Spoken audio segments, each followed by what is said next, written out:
Texas music. That's no doubt about that. You are muted there, buddy. Oh I don't think he shit! cares.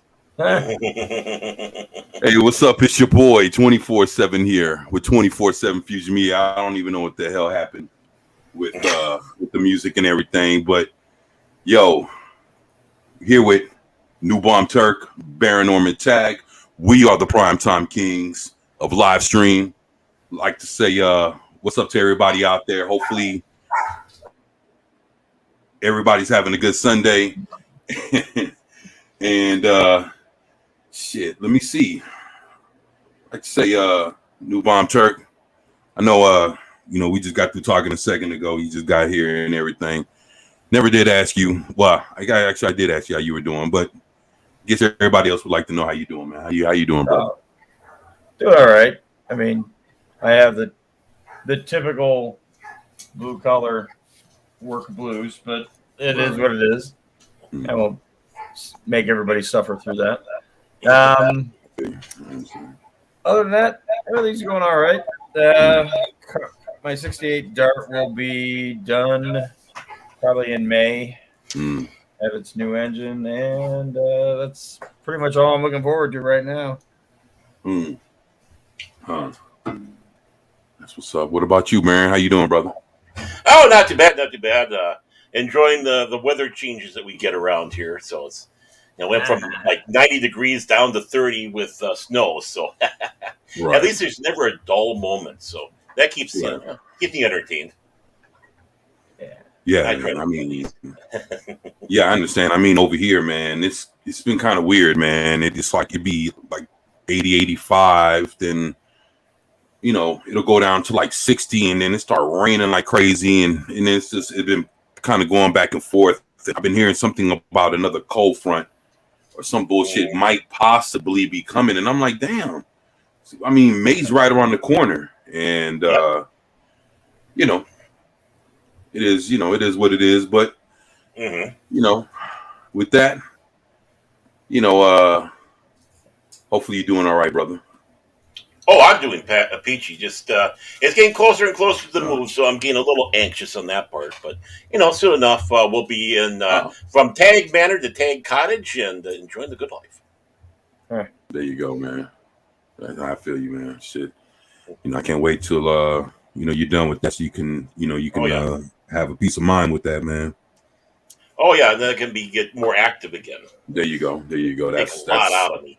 I know, man. Shit, can't wait, man. Shit, can't wait to see you fired back up, man. Running on all cylinders, man.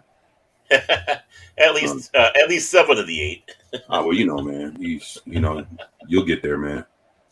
Shit. But with that, I'd like to say what's up to everybody in the chat. I'd like to say what's up to my brother, Lord Dolph. What's going on, brother?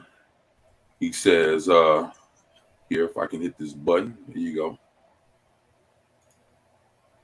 Shit, I guess not, man. He says, hi, everyone. I can't stay long tonight, but have a great stream. Appreciate that, man. I don't know what's going on with my internet, man. I don't know. I was having a little issue with the YouTube here, not just a moment ago, trying to scroll through stuff. It wasn't letting me do it. Now it is. I don't know. I know, right? I don't know. Hopefully, StreamYards ain't getting conky on me, man. But shit, I'd like to say what's up to Keely Chow. Saying what's up to everybody. My boy, Juice Cannon. What's going on, Juice? Shit, hopefully everything's good with you, brother. Damn. And then we got the long suffering. How you doing? Hopefully you're feeling better. Man, but thank you for being here and having our backs right along with everybody else, man. Appreciate y'all. Oh, shit. All right. And then we got Kai, MFS. What's going on, Kai? Man, I ain't talked to you in a hot minute, man. How you been, man? Shit, hopefully you're doing all right, brother. I heard you weren't doing so hot. Let me see. Hold on a second. Scott Herwin, glad to see you're better. Yeah, man. I'm gradually trying to get better, man. Thank you, Kai, man. Yeah, I've been down the dumps, man, and but I'm trying to myself up, man, and you know, a lot of people been having my back, man, trying to make sure that you know, that I'm all right, man. So thank you for that, man, and shit, man. Show me streaming with you, man, talking to you, man, and everything, man. Yo, if y'all ain't subscribe to Kai, man, please subscribe to him, man. Fucking awesome dude, man.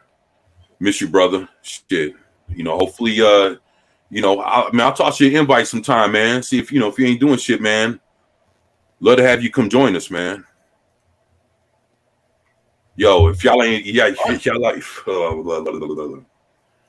man, he has a dope ass book, man. Y'all check it out, man. He's a hell of an author, man. So, yeah, man, he's got his shit together, man. Can definitely learn, you know, a couple things from him, man. You know, I was telling, you know, I'll tell y'all this, man. I was telling Baron. I was working on his book, man, and you know, I'm getting it going, man. Started on it 2 days ago, man, and it's funny because I was honored. He read a little bit of that book to me. It starts out, look, see Dick, look, see Jane. Look.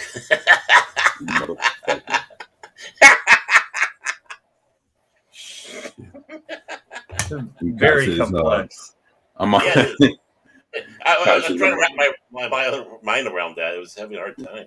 Oh, you're funny, man. What's up, JJ Abrams? JJ's in the house. What's up, man? Hopefully you're doing all right. And Long Suffering says she's almost 100. I'm glad to hear that. And Johnny says getting turned tonight at 24. Oh man, I'm sipping a little something, man. I'm sipping on a little something, man. I ain't getting turned up though. I gotta be you know, I gotta be grounded, you know what I'm saying? So what's up, Kai? He says, I'm all right, man. Moved to Las Vegas. Moved to Vegas in California for a week for a work trip. Wow. All right. That's what's up, man. Damn, you moved to Vegas? I wonder what that's like, man. That's for the love, man. Let's hang soon. Yeah, man. That's what's up, man. Thank you, man.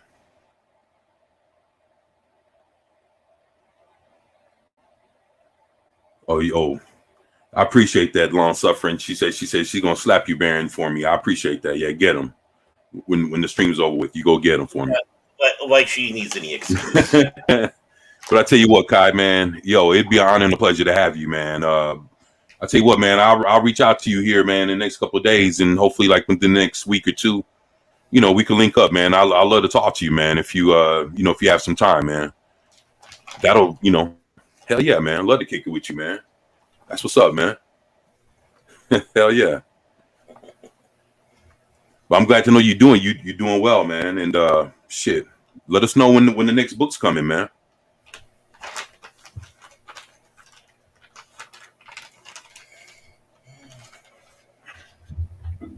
All these big word thingies. I just don't know how I'm going to handle that. You know.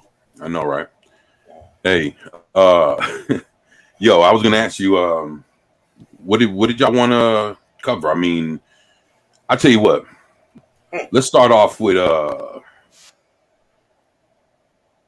you know, I don't know, man. Let's start off with the Wonder Woman, man. I want to see what's up with Wonder Woman. You got it. There we go. In there. Just sub to Kai. I'll check it out after. That's what's up, man. That's some real shit. Appreciate that, Juice, man. Yeah, man. Kai's awesome, man. Man, he be streaming late, man. Like, fuck, man. When he streams though, like when he go live, man, yo, he, you know what I'm saying? Yeah, you got to be up. Like, you got to be ready for that, man. You got to take your little nap, then get up for about an hour, get yourself, you know, a little drink, little, you know, a little smoke, whatever. You know what I'm saying? Get yourself in, and then boom, you know, then he'll come on late, man. And yeah, he's that's what's up, man. Yeah, but man, he's a late nighter, man. So if you guys got time, you know, y'all are up late night checking out some shit, man. Check out Kai, man, because he normally, every time I see him, he's always on the late night blast, man. So y'all can check him out. And yeah, he's fucking awesome. He's our very own Art Bell.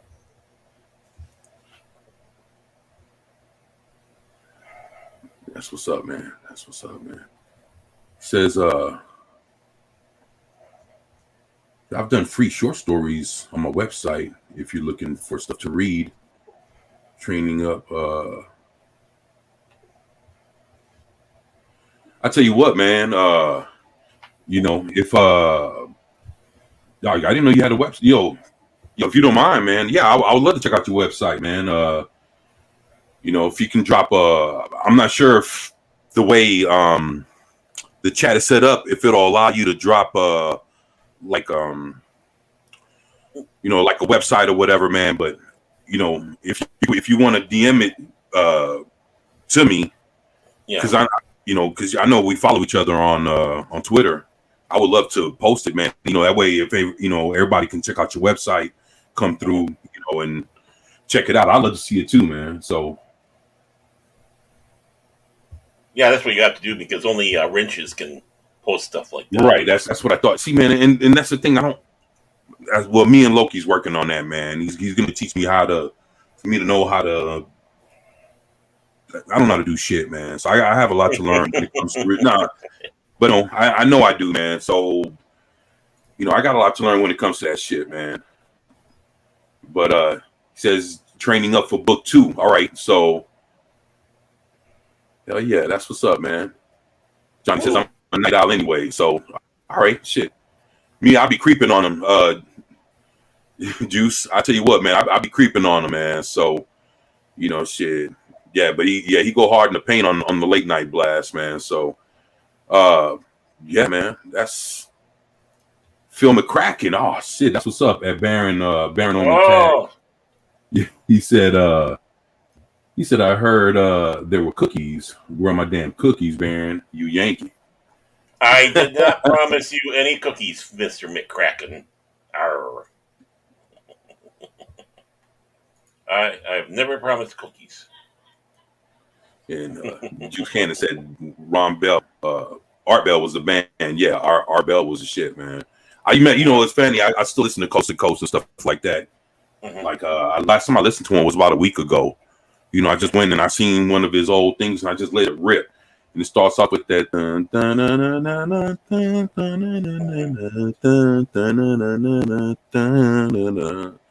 Like, and that's how his shit starts off, man. And he just. But old school Art Bell, man, that's just classic, man. Yeah, you already know it. Yeah, you already know how it just starts off, man. If you know Art Bell, yeah. East of the Rockies, west of the Rockies, wild card line. Our toll-free number, our international line. Yo, Art Bell was a shit, man. I sure miss him, man. He ain't been gone that long neither, man. But shit. I know. Sure miss Keely Chow's house, man. Mm-hmm. Appreciate that, Kyle. Yeah, man. DM me, man. I appreciate you, man. Thank you, man. And he liked the Filipino ladies. He was married for a long time. Yeah. Oh, yeah. She passed away. What'd you say? She passed away? Yeah, his wife passed away. Then he went to the Philippines for a while and came back with another one. Oh yeah. Yeah, I remember. Yeah. I said because I remember him. He went and got him another one. He sure did, man. And she took care of him though, man. She did, yeah. Yeah. She took care of him, man. He was happy, man. All the way to the end, man. Yeah. 2018, he passed away. Yeah, like I say, that ain't too long ago. He had a couple of close calls, man. So he was a hell of a fighter, man. Mm-hmm. Look, I'll tell you what, man. It's not. Go ahead. I'll say what I'm gonna say afterwards. Oh, I'm sorry. I was just gonna say Ramona was his wife that he had from 91 to 2006 who passed away. Right. Then I can't pronounce who it is that he married after that. I can't pronounce it, but they married. Yeah, she had an interesting name, right? Yeah, but. Like I say, she treated him good, man. So, like I say, he was happy, to the end with her, man. Yeah. It's funny, man. A lot of people don't know when it comes to a lot of stuff like that. I really watch a lot of that stuff, man. and I'm probably a lot deeper into that stuff than I let on. But I'm huge into a lot of things from that side of things, man. And Nuwan is too, man. I mean, shit. That's why he's silent, as hell, because he agrees with me. You know what I'm saying? You mean because I agree? Just your silence backs me up. You know what I'm saying? I appreciate that, brother. Thank you. It might be shocked. Nah, that's all good, man. Maybe I just nodded off for a second there. I wouldn't be surprised with your hours. I mean, I remember he had he retired that first time because his kid was sexually molested by a teacher who had HIV. Yeah, I remember him retiring. I didn't know why, but that was like his first one, and that's when he left the first time. Then he came back, and then I think he tried doing like weekends with Coast to Coast, and then he started one on Sirius. Then before he passed away. Right. Yeah. He was quite the character. There's no doubt about it. Yeah, I was gonna say he caught the early edge of that going to Sirius. Like there was a ton of radio announcers that did that.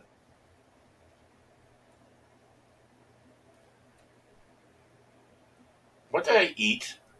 What am I getting dissed about? I'm being dissed here about something. Oh, she's trying to feel what you how you violated the kitchen rules. No, I'm just fucking around. I don't even know what's going on, man. I just Neither do I. I'm lost, but that's nothing new. Probably the cookies. Okay, that's what yeah. I ate all the cookies. So you already know what you're guilty of. All right. Well, what I'm being accused of doesn't mean I'm guilty.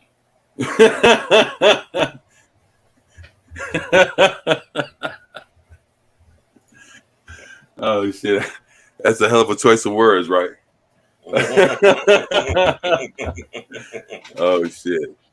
Hey, well look, y'all. Look, I was looking through, and I'm telling everybody in the chat. I was looking through some stuff, and I saw something that I thought on a Sunday. I normally don't do this kind of thing. We don't do this kind of thing here, but I figured, fuck it, let's this whatever we're about to look at that Baron has pulled up, we're about to throw it on the screen. This is supposed to be 8 actresses that can be a easy replacement for Gal Gadot as Wonder Woman. And I looked at this shit and I was like, well, I've never done something like this.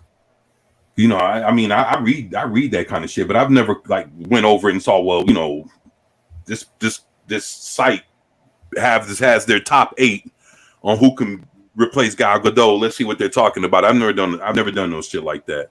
But I figured, you know what? It's Wonder Woman. I love Wonder Woman. I named my daughter Diana, so so I would like to see that if this site has 8 qualified replacements for Gal Gadot as Wonder Woman.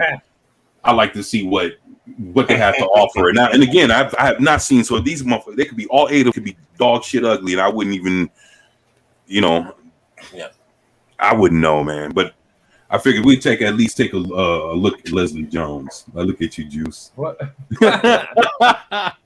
Wow. Juice was like, would Leslie Jones be one of them? I hope not, man. I guess we're about to find out. So let me see. Here we go, man. We're about to. Okay. Yeah. Let's. Oh, now I gotta work. Okay. For shits and giggles, let's let's go take a look what this has to do. It's from comicbookmovie.com. And it looks like it's written by, it's an opinion piece. I don't know who wrote it. I don't see it. But Wonder Woman, 8 actresses who could play the Amazon warrior if Gal Gadot is replaced in the DCU. All right. While it has not been confirmed, it's looking increasingly unlikely that Gal Gadot will play Wonder Woman in the new DCU. With that in mind, we rounded up our top picks to play the Amazon Warrior. And it looks like, Josh Wilding, I think is the person who wrote this. Yeah. So, with DC Studios plotting a massive reboot of the DCEU, it's become clear the Chapter 1 Gods and Monsters slate will look completely different to the stories that have preceded it.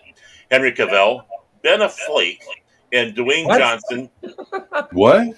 Affleck. Ben Affleck. I know. I call him Ben Affleck. I just Nah, it threw me off. I was like, "What the fuck's going on?" I'm just being a smart ass here. That's all. Yeah, I hear. I didn't. I guess I was late to the party. I didn't catch on to that one. I just heard something. Yeah. All right. So okay. So are among the actors not reprising their respective roles in the DCU, and it's looking increasingly unlikely we'll see Gal Gadot return as Wonder Woman. Her scenes in The Flash have allegedly been cut, while James Gunn and Peter Safran put the brakes on Patty Jenkins' Wonder Woman 3 plan. Well, that's a good thing anyways. At 37... All right, I'm about to say, man, let's get to the action. But I saw a face, so I was like, all right, we getting somewhere. All right, what we got?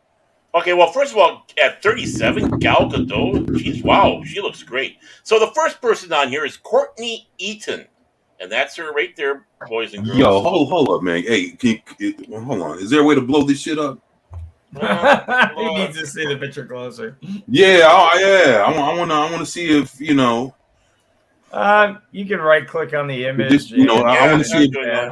I want to see if it can be enlarged. You know what I'm saying? Yeah, I know what you want to see enlarged. Well, I'm just saying. I'm just, you know. I know they're nice. There's so many. Now I'll say this first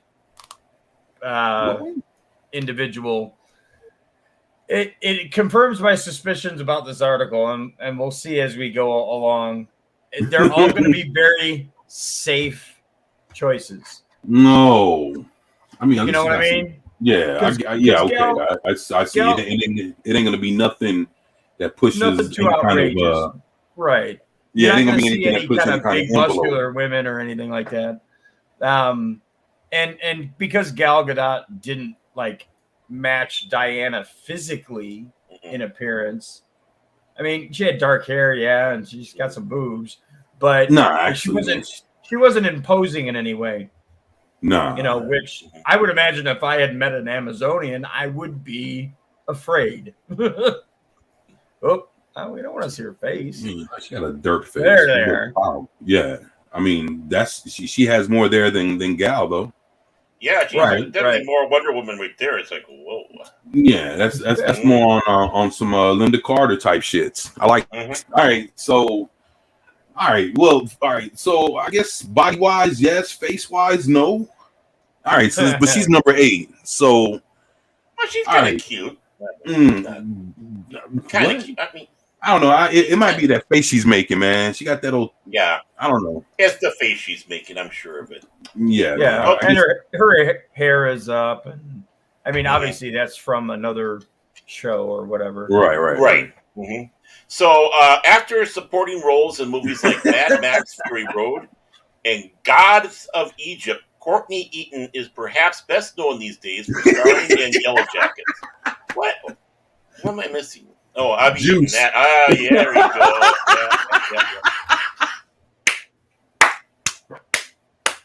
Juice! You're making his day. Shit. Juice. Hey, man. Holy snap. All right, man.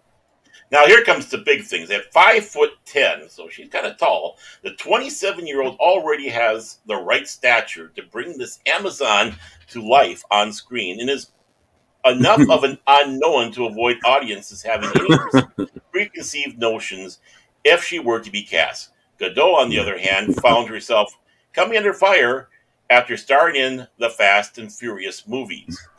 It helps, of course, that she looks a little like the comic book Diana Prince come to life. Well, yeah, I mean, from the neck down, definitely. Oh shit. Well, and I find it hilarious that like their expectations for what an Amazon looks like is 5'10". I'm 5'10". I should be shorter than an Amazon. Yeah, they're sounds like a new game show. Are you shorter than Amazon? Are you shorter than an Amazon? Sorry. More than likely, yes. Snoo. Yeah, snoo. I'll take a look at some pictures of her. Not bad looking. Not bad looking lady. Oh, well. Okay, so next one is someone called Ella what? Balinska. Yeah, Balinska. Oh, wow. So interesting. I wonder why they picked her. All right, let's hear this. Let's find out. A theme if you haven't caught it. In 2, there's already a theme.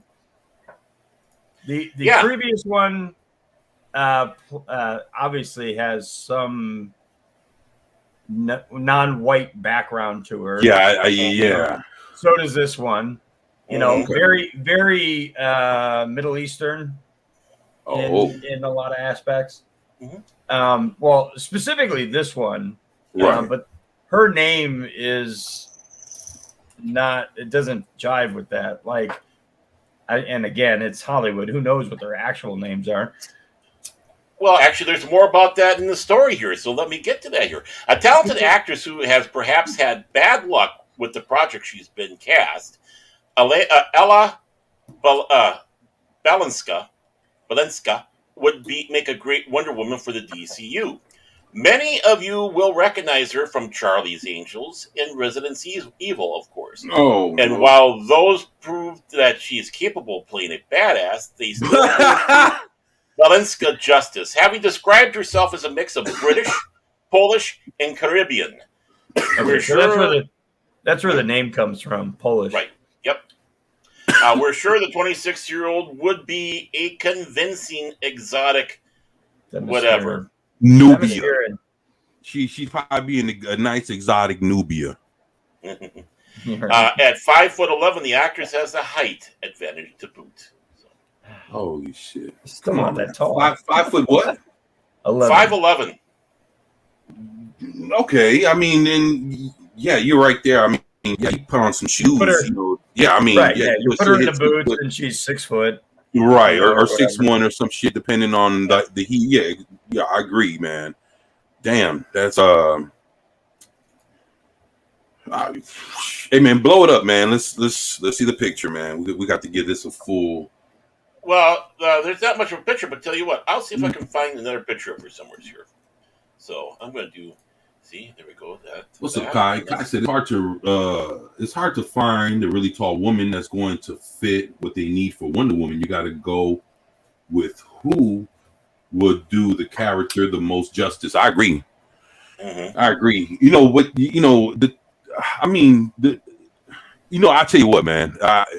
I think at 5'10", I'd say this honestly. I think between 5'10", 5'11", 6 foot, even 6'1", I think you can actually find a woman that is that height and can actually, doesn't have to, she doesn't have to be the best actress, but is decent enough to embody Wonder Woman. Because again, Linda Carter wasn't the greatest actress.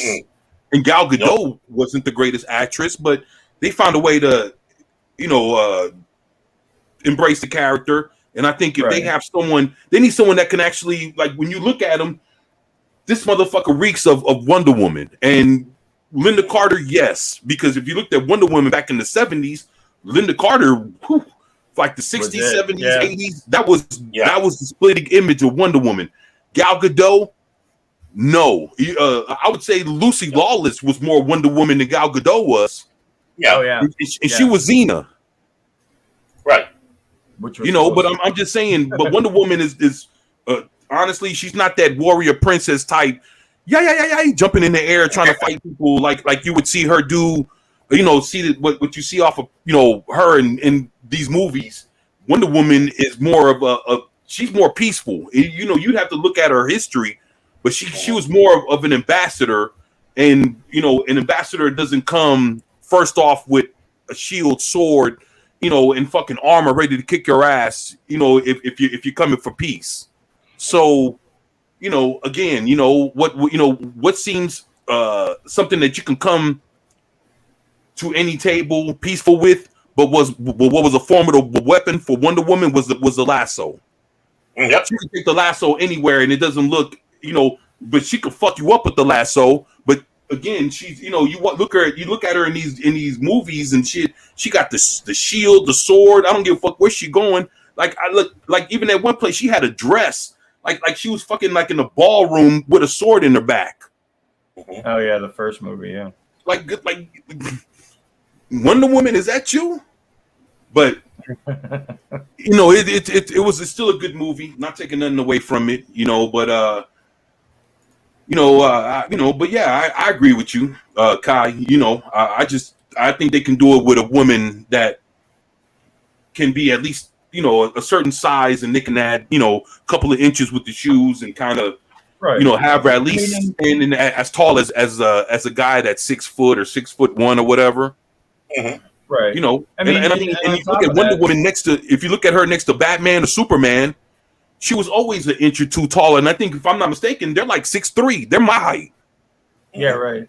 Well, that was the point that they were trying to get across. Like, hey, she's an Amazon. This is the height that, people think of. This is the build. This is the physicality of an Amazon. Right. Or a half Amazon, half demigod, whatever. Honestly, if you look at some of the WWE divas right now, mm-hmm. I would say you could pick one of them. Now, they may not have a ton of acting experience, but honestly, a lot of wrestling is showmanship and acting. Yeah. To a degree, yeah. I mean, if you're going to go with a nobody, you could really shake the tree a bit and grab one of the taller divas in wrestling, and you'd have the physical appearance. Right. Again, can they act or not? I'd give them a decent shot at it. I mean, again, if you look at Gal Gadot, I mean, from what she did from Fast and the Furious all the way to Wonder Woman, I mean, was she something that you would expect for her to be like, from what you've seen of her? You expect to give her a whole fucking you're the lead of Wonder Woman? Her? Yeah. But then again, I think she had to build herself up, especially with the time that she had. Of course, there were people. She had to have coaches and other shit, people around her to make sure she. So you give a diva with a certain kind of height, like you said, the same the same attention that you'd give Gal Gadot. Yeah, I think she can. Somebody can pull it off, especially if they have it in them, to pull off their little liners and what they did if they were a wrestler, especially when they're doing the little physical talking shit sessions or whatever. Yeah, man. I mean, well, and the physicality of the role too. You would want somebody who is capable of pulling off some of those stunts. Not all the stunts, but some. And I'll tell you this, man. I'll tell you this, man. In wrestling, especially in WWE, now I honestly could recall ever since I was a kid, man. They had a lot of beautiful women, whether they were wrestlers or they were the side, like the chicks. Just the chick, walking around with either Telly Blanchard or one of the women that Macho was Man.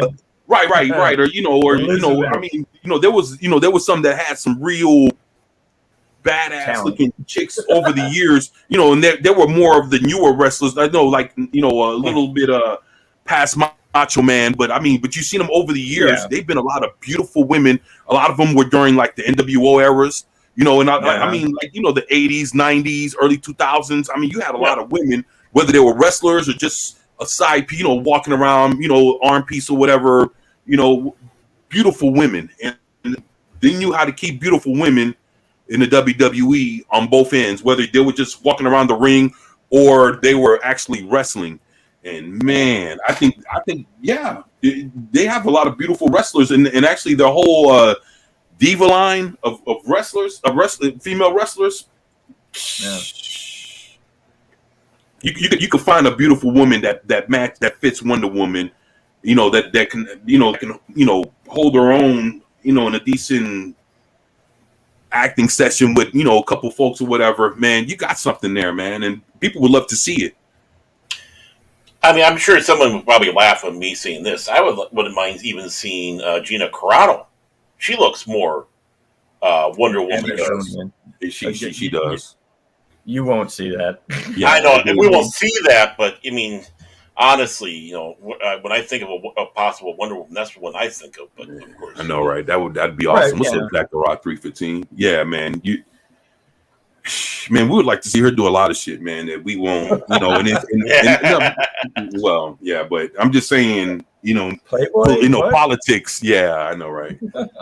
but in politics, politics of politics of things, whether it's Hollywood politics and actual real politics, all that shit kind of plays hand in hand, and that actually affects, her. That's why whatever she's doing now, it's outside of that. That's why she's doing movies with like Daily Wire, shit like that. I mean, hopefully, eventually, Hollywood will get past this bullshit, and she can come back and do what she did before, man, because she's actually very good. Yes. She's a very good actress, very beautiful. But yeah, just because of today's environment, she unless things change, you won't see her, but we sure would like to, though, man. Oh yeah. My boy Juice, what you say? Juice said, I heard Themyscira is supposed to be all aliens instead of being created by Zeus. Ooh, we're gonna have to see. I'll tell you what, man. Shame on me, man. Look, maybe I should have been keeping up, but I just couldn't because of what they've been doing with Wonder Woman lately. Yeah. They've been doing a lot of shit that I don't even fucking. It tears me up, man. That Wonder Woman's kind of woke.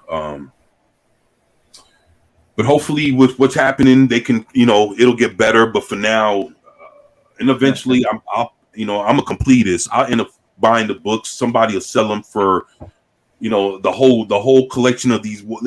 These I could probably end up getting them for like $10, get the whole collection or whatever.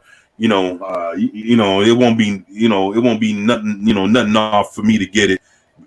Second, third party or whatever the fuck, man.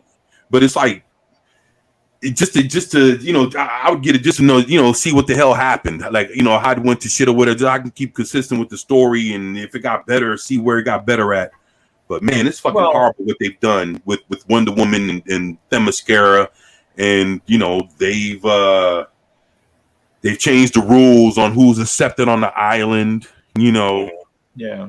Because my biggest complaint was always they took the one thing that made Wonder Woman unique, being a demigod, and just kind of like spread it all around. So now that all of Themyscira are demigods, and it made no sense. Like, she was technically, if you want to look at it from a classic writing perspective, she was the chosen one. Right. Of all that were on Themyscira, she was it. She was molded from clay. The whole God, having a God as a father and being an exceptional an exceptional individual within that group. Now, anybody can be Wonder Woman because they're all exceptional, and they really drove that storyline into the ground. I hated it. The uniqueness of the character. Right. Once you start peeling that like an onion, what do you end up with? The heart of the onion, which is not very good. It's right. It's the end of the road. It's this little core of a bit that doesn't mean much anymore. Mm-hmm. Wow. Well, this is that other lady. She's leggy. I'll give her that. Mm-hmm. They go all the way to the top. But see, now again, if you look at that leg, that doesn't make me think Wonder Woman at all. No, that's too Way too thin. Mm-hmm. You Exactly. need to have some meaty legs on you. Yeah. Yeah, she'd have to fucking hit the weights, man. But Yeah. she's not ugly. You know, like I say, she can make she's pretty. She could make a new, but then you have people complaining that she's not dark enough to be Nubia. Like, fuck y'all. So I don't know, man. I'd have been like, yo, for Wonder Woman, no. She could be one of she could play another Amazon, you know, somebody from off the island or some shit. But no, hell no. And that's where it gets into this weird crux. Like, if you look at like the second movie and the Justice League movie, when they showed the other Amazonians, those were some built chicks. I mean, they were not messing around with that. They got strong yet still pretty women, and you know, and then they go and do this with the main character, and it's like, yeah, what's going on here? Exactly. So that's a little bit better look of that lady. Let's take a look here. So here's the next one. Monica. I don't mind this one. Barbaro. Yeah, I mean, so far she kind of got a little bit of that Linda Carter look. Yeah. So after impressing with her work in Top Gun Maverick, Monica Barbaro was given the chance to suit up as a superhero, well, an actress playing a superhero, in Paramount Minus's At Midnight. We appreciate that. Appreciate that's not necessarily enough to make her qualified to take on the role of the future Wonder Woman project, but feel confident in saying she has the potential to do this hero justice. At 32, we can imagine Diana being perhaps a little more seasoned than some of the other actresses listed here.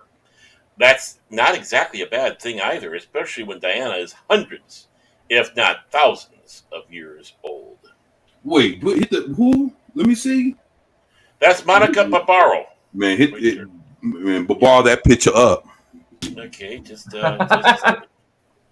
Yeah, just a second. There we go. And Yo, hold up.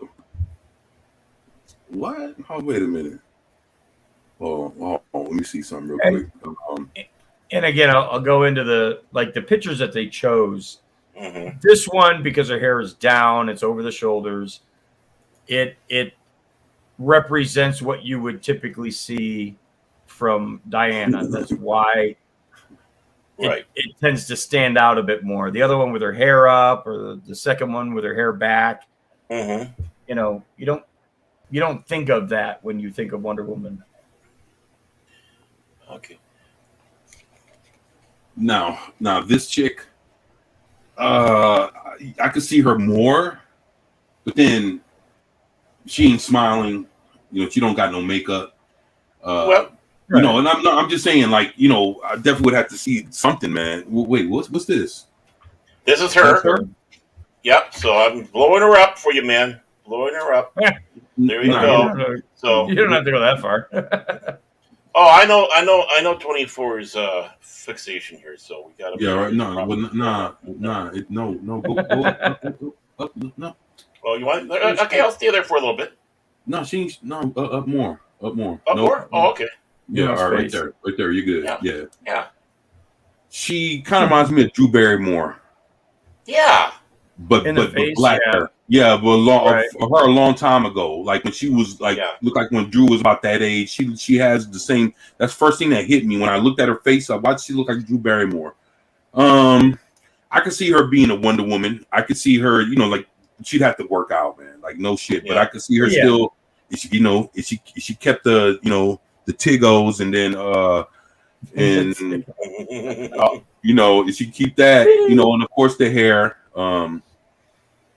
Yeah, man, I could see it. The thing is, it's like, you know, I don't know if she got like legs and, you know, booty or whatever the fuck, but I think, you know, with some exercise and she can.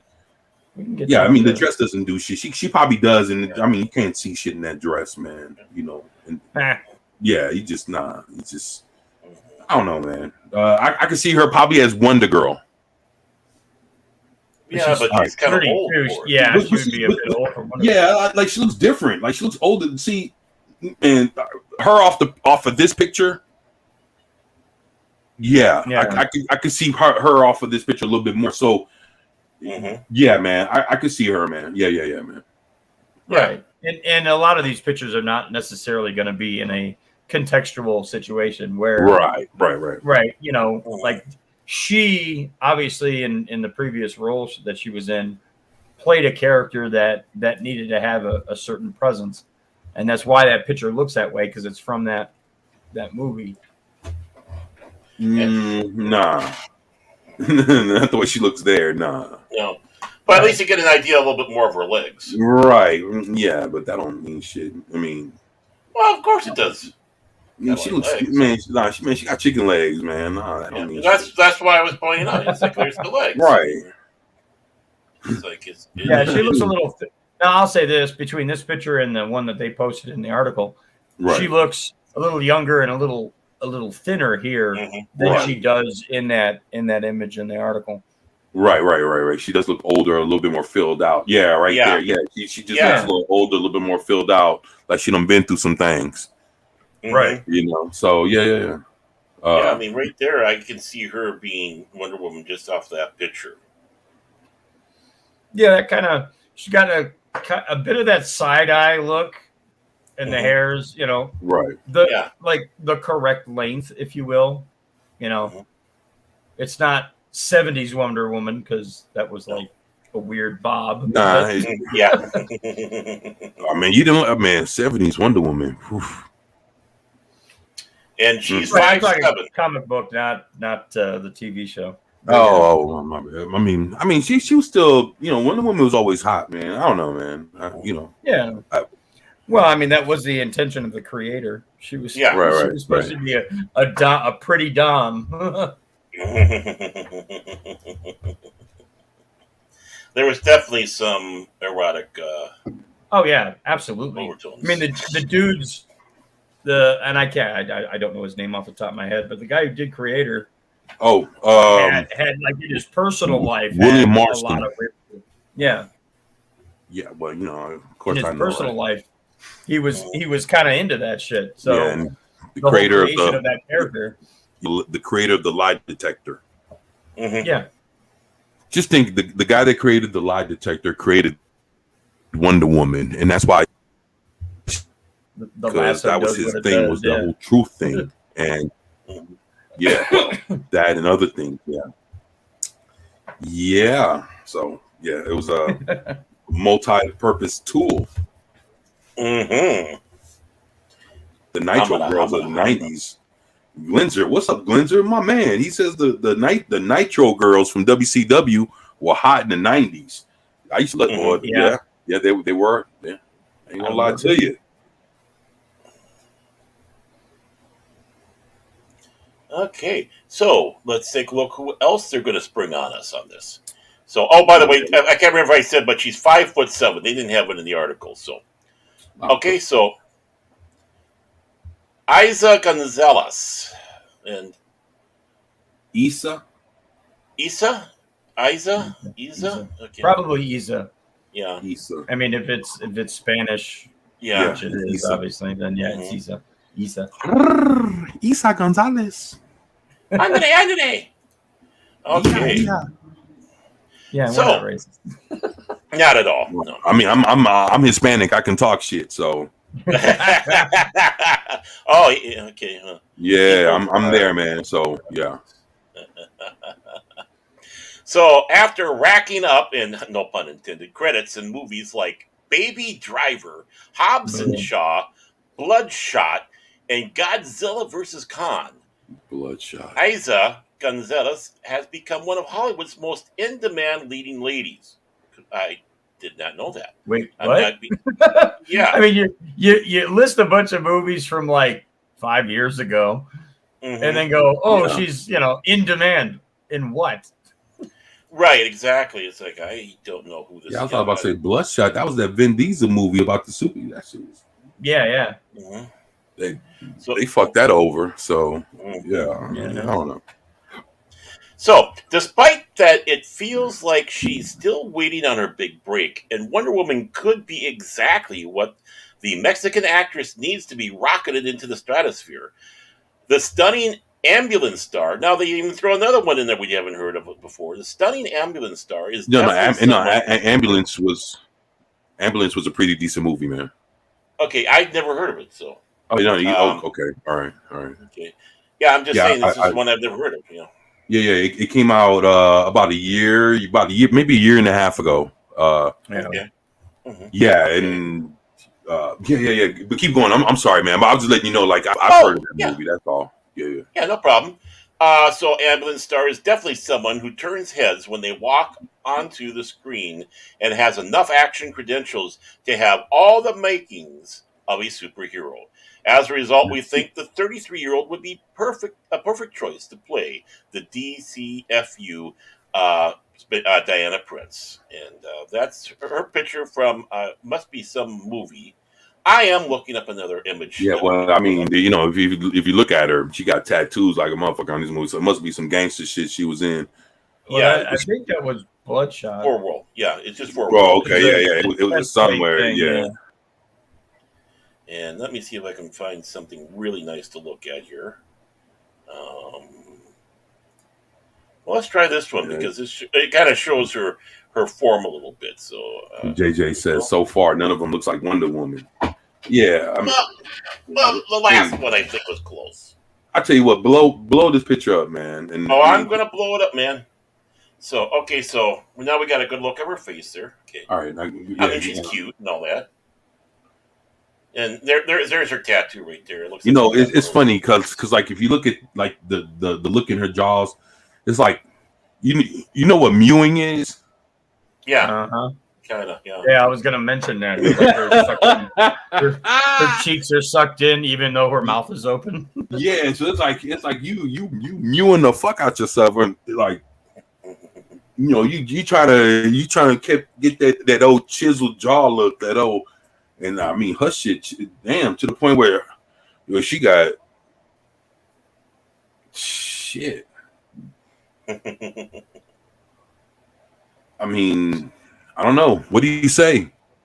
I don't know. Well, let's take a look at the rest of her there. Of course, No, yeah, okay. Now, maybe they'll take a look. The arms, they're kind of. I mean, I guess you gotta. I don't know. Is she free balling or that's the thing? I don't know. Is she free balling or she got a sport? She got a. I think she's got something there. See, yeah. So that means it might, it might come off a little bit more. If she well, keep going down, man. Keep going down. We'll go back down again. So there's the midges. There's her waist, and of course the camel toe and the hips, and looks like she's got a little bit thicker thighs. So I mean, be a little bit more being an Amazon. All right, well, that's ladies and gentlemen, we are objectifying women. Yes, that's right. Well, I am. I see. I was just trying to see if she fits the bill, but okay. Well,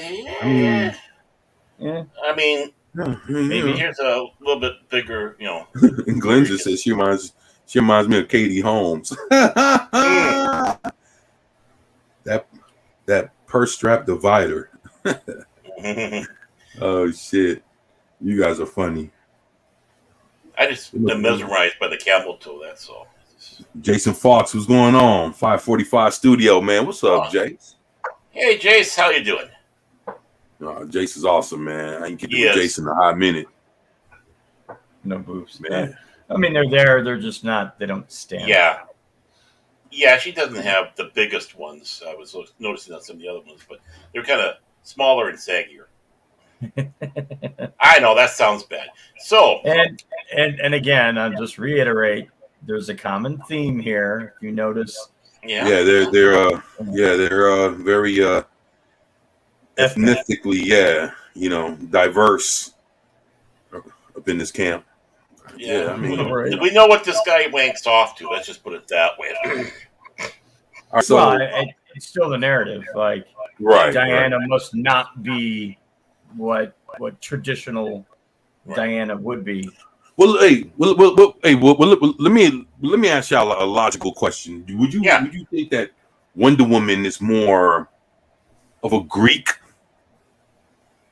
Yeah. You know, I'm just saying, like I don't know, but I mean, just considering the time period, what's surrounding her, would you say she was more like of a Greek kind of? Not say that she was, or like she is or she isn't, but I mean, would you think that she would be something closely to that than anything? Yeah. I would say, like, if you're gonna cast in real life versus the comic book can kind of draw wherever it wants to go. Whereas in real life, if you think Greek as far as like origin and their gods and whatever, I went to college with a Greek born female, that the only thing she was missing was height. She had everything else like you would want in a Wonder Woman type of person, but she was just super short, which is kind of common in Greek actresses or Greek females. There's not a ton of tall ones.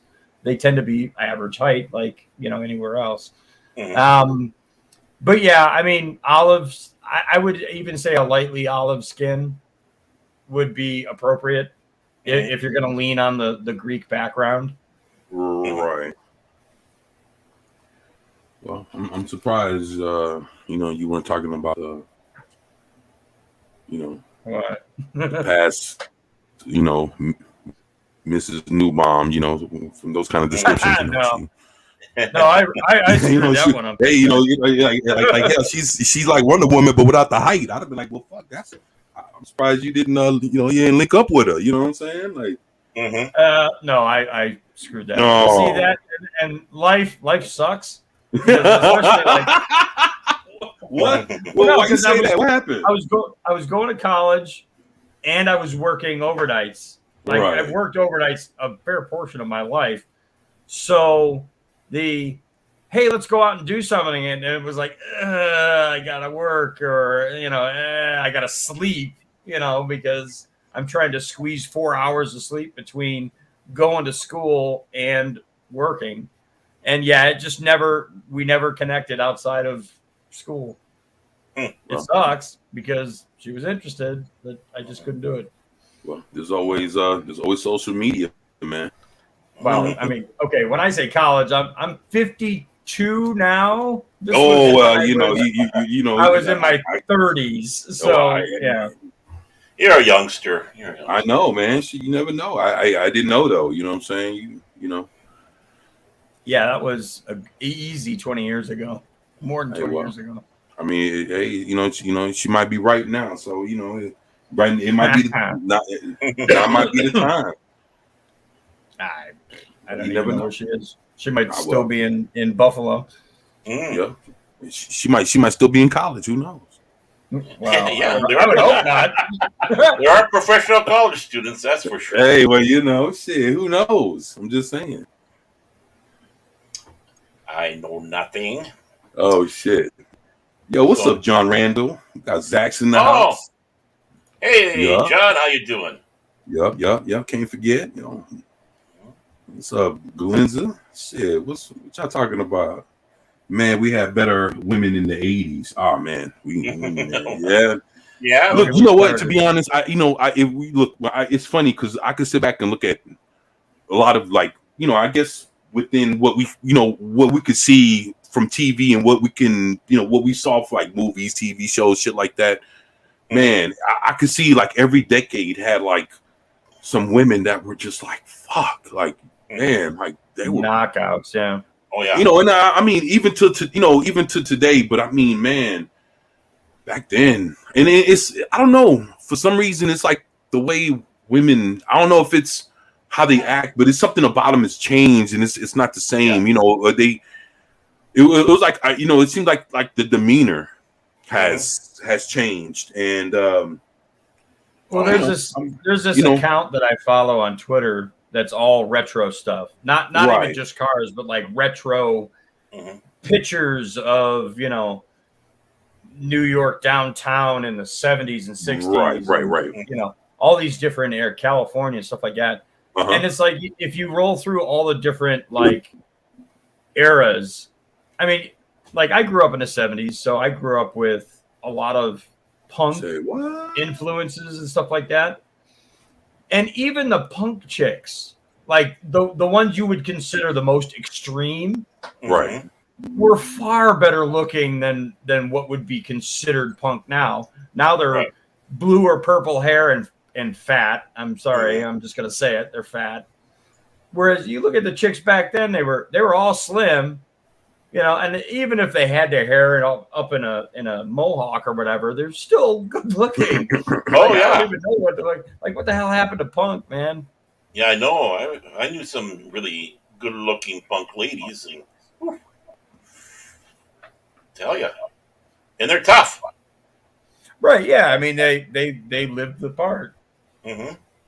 You know, the closest thing I would say now is if you follow like different genres of music, look into what they call psychobilly, which is psychobilly is kind of a mix between like punk and rockabilly, obviously. Yeah, and a lot of the females that are in that genre have what they call a Betty Page look. Yes. Right. I love that look. Like the dresses, the hair, right. The build, even. And you remember when the women talk, they sound like Betty Boop. Look at that goyle. Yeah. Like, you know, look at that. She's such a goyle. You know that. You know that kind of shit. Yeah, it's like, dude. It's like, I don't know, man. Kind of miss that shit. You know, like who talks like that now? Wow, New Yorkers still kind of talk like that. Yeah. Well, I mean, I'm a bit more gruff.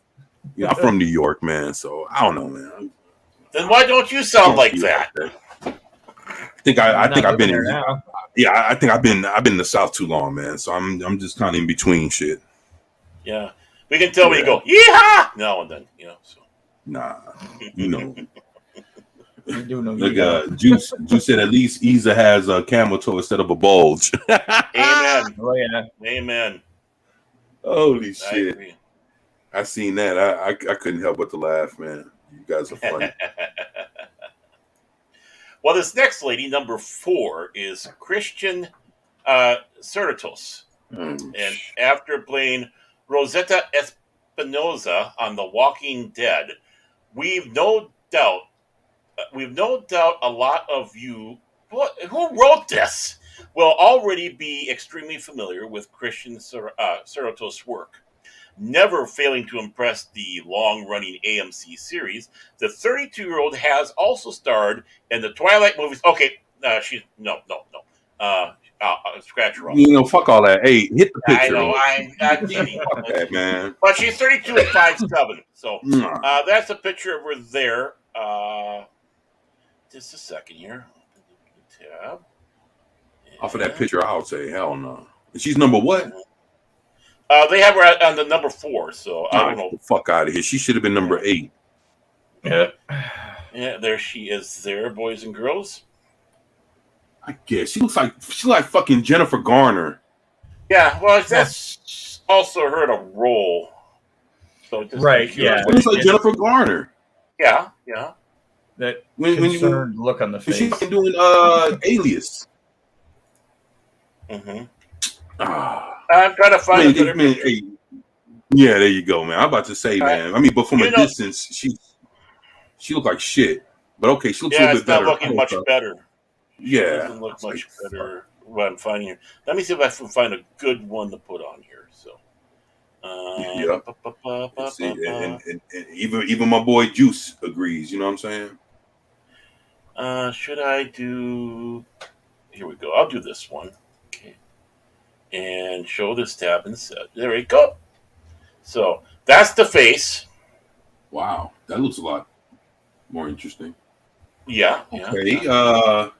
And oh, there we go, everybody. All right, let's keep rolling. Let's keep rolling. Okay, and it doesn't go much further down. All right. Another one. Yeah, but I figured that was kind of a Let me bring it out a little bit more. That way it's easier kind of. Okay, well, all right, well, you know. Yeah, there she is. I guess. Yeah, I don't know. She's missing something though. I don't know. She kind of reminds me of Gal Gadot more than anything. Mm-hmm. Somewhat. I mean, but she like I don't know. I don't know. I mean, she's not bad, but she looks better in this picture. But still, kind of reminds me of like Jennifer Garner in a way. I don't know. This is weird. Like she's like their love child or some shit. Jennifer Garner and Gal Gadot's love child. Mm-hmm. But yeah, I mean, she's. Yes, I don't know. Chat, what do y'all think, man? You think she'll make a good Wonder Woman or what? Nah. I don't think. Hollywood is breastophobic. Yo, you wild, man. Yo, that's some Hollywood might be, but I'm not. Ah, man, that's what's up, man. You're funny, dude. This next one on the roll on his list is. Well, no, hold on. Let's just keep it up for like one more second. Yeah, no, I'm not gonna rush. I'm just gonna. I just want to let me see. Punk chicks need to trim their downtown jungle. Wow. Yeah.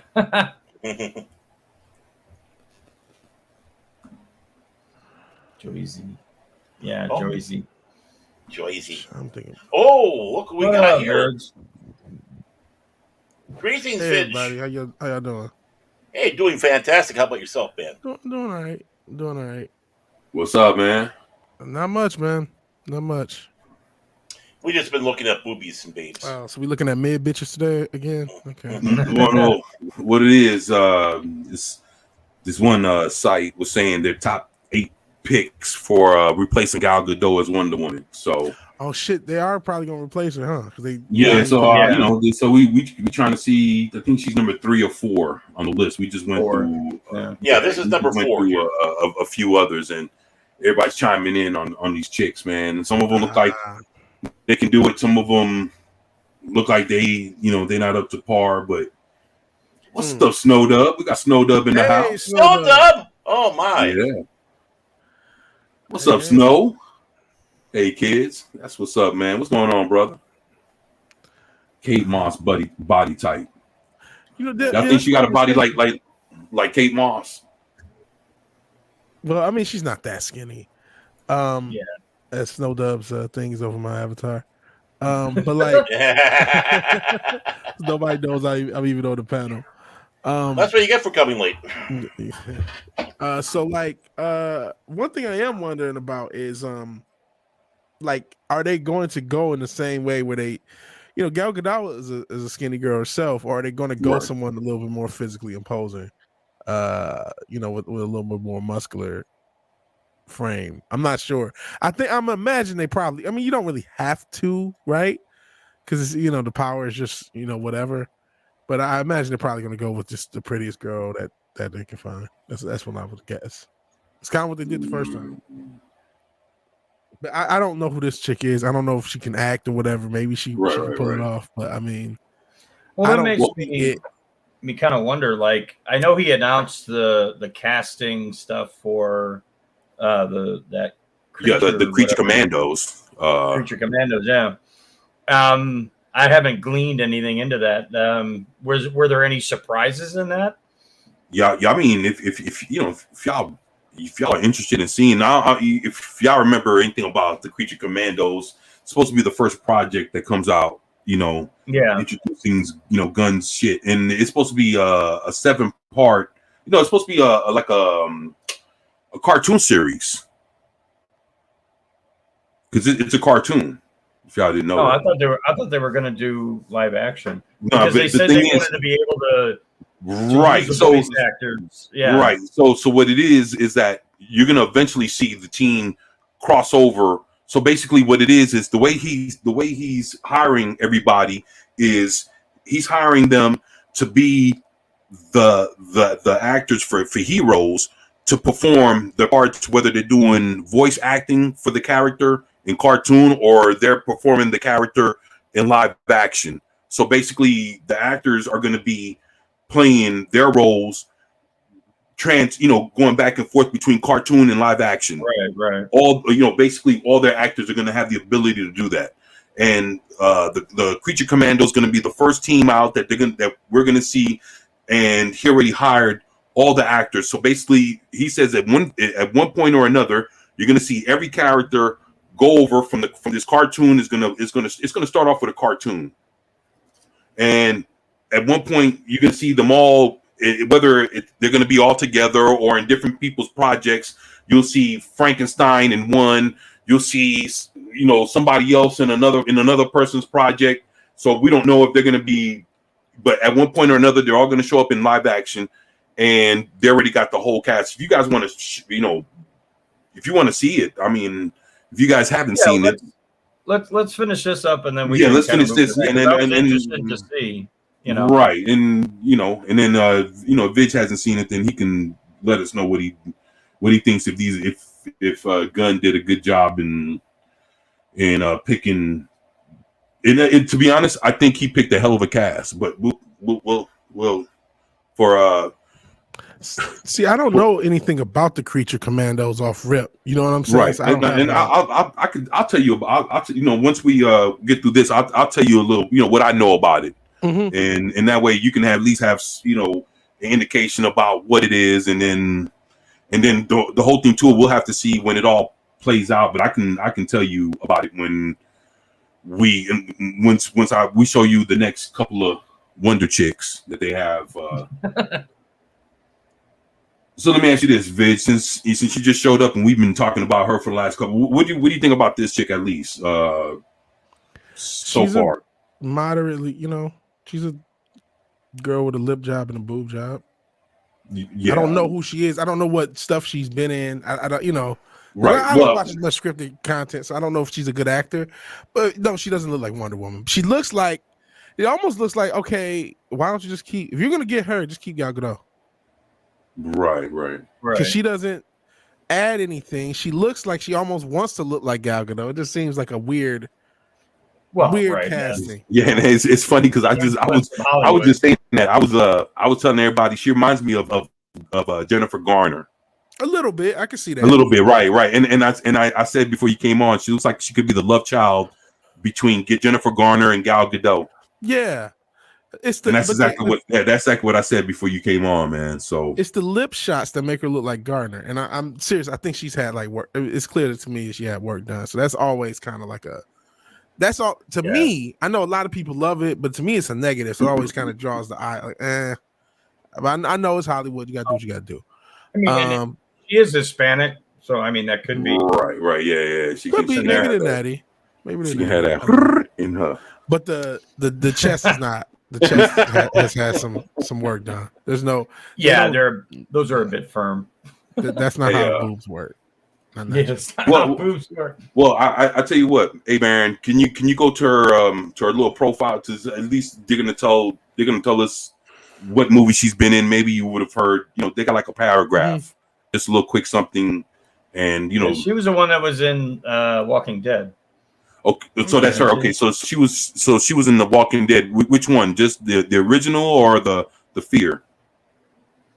Nope, just The Walking Dead. Yeah, the original. The Walking Dead, the original. Okay, so they don't even tell you what season, so you'd have to actually watch. It looks like she came in the later part of it because I remember watching the first 5-6 seasons, and I don't really remember seeing her. So she might have came, but they had like 9-10 seasons, so she might have came in the seasons that last few years that I haven't really checked for it. Juice Cannon said she was in the later seasons. Okay, all right. So yeah, they I was like, damn, I don't recognize her, but okay, that makes sense. You guys are crazy. Holy shit. He says Gal had tone, but she wasn't Wonder Woman. Yeah, I feel you, Juice. Man. Wow. Okay. I mean, to be fair, Linda Carter wasn't exactly tone either. She just had a specific kind of build to her. Well, I mean, she was really tall. Yeah. I mean, she was well, from what I recall, she worked out, but she was also like Miss. She wasn't what Miss USA, Miss America, or some shit like she I was. think She won Miss some, USA. yeah. She won some pageants, so she was already known. You know, she already Had a little known from that because I back mean, then yeah. those pageants were a little bit bigger in the 70s than they are Oh now. fuck You know, yeah! I like, mean, Yeah. way right bigger. now, Even in the 90s, they were bigger. yeah, right now, people don't give a fuck about these pageants, man. Yeah, Miss Not the America way they used to, man. hold some weight back. Even like I said, even in the 90s, because wasn't some of those models were Miss America, Miss USA, all that shit. Yeah. So yeah, she right. She probably had a little bit more status going in, and that probably helped. She just looks. I mean, that's why I walked in saying mid chick want to be porn star. They thought they like that in the chat. That's why I bust out laughing when you said it. They were like, "Oh shit, yeah." You can just tell everything ain't nutty. But you know, it's just she doesn't. There was something about when they cast Gal Gadot. It's like, okay, she had an alluring look, so I guess some do, but it just seems like it doesn't seem like those do. You know what I mean? It seems like they're too symmetrical. They're too perfectly symmetrical. Right. You know, they have that perfect crease in the middle. Yeah, like there's Yeah, something. that's really what it is. When they have that perfect crease, that perfect separation in the middle. Yeah, that shit ain't real, man. Because that separation. Well, this guy and just observing, I ain't never touched none, but I seen him. You know what I mean? yeah. I seen him in action, and I'm saying shit. You know, I seen them in action. So when they out there committing they due diligence, I noticed that when they had the separation in the middle goes all the way to the bone, like all the way to the chest. Yeah, and that's the difference between that and women. They'll have the separation, but the thing is, it's not so fucking defined because it's natural. It's always been there. Right. Yeah. And that's the difference. So yeah, my guy instincts. You know, I be I'm checking that up kind of stuff, and I seen that. I was like, yo, separation. You kind of tell with the BBLs too. You see girls like, okay, that's not you. You don't have a butt that big. Your build is not suit that ass. You can tell it's fake. What's a BBL?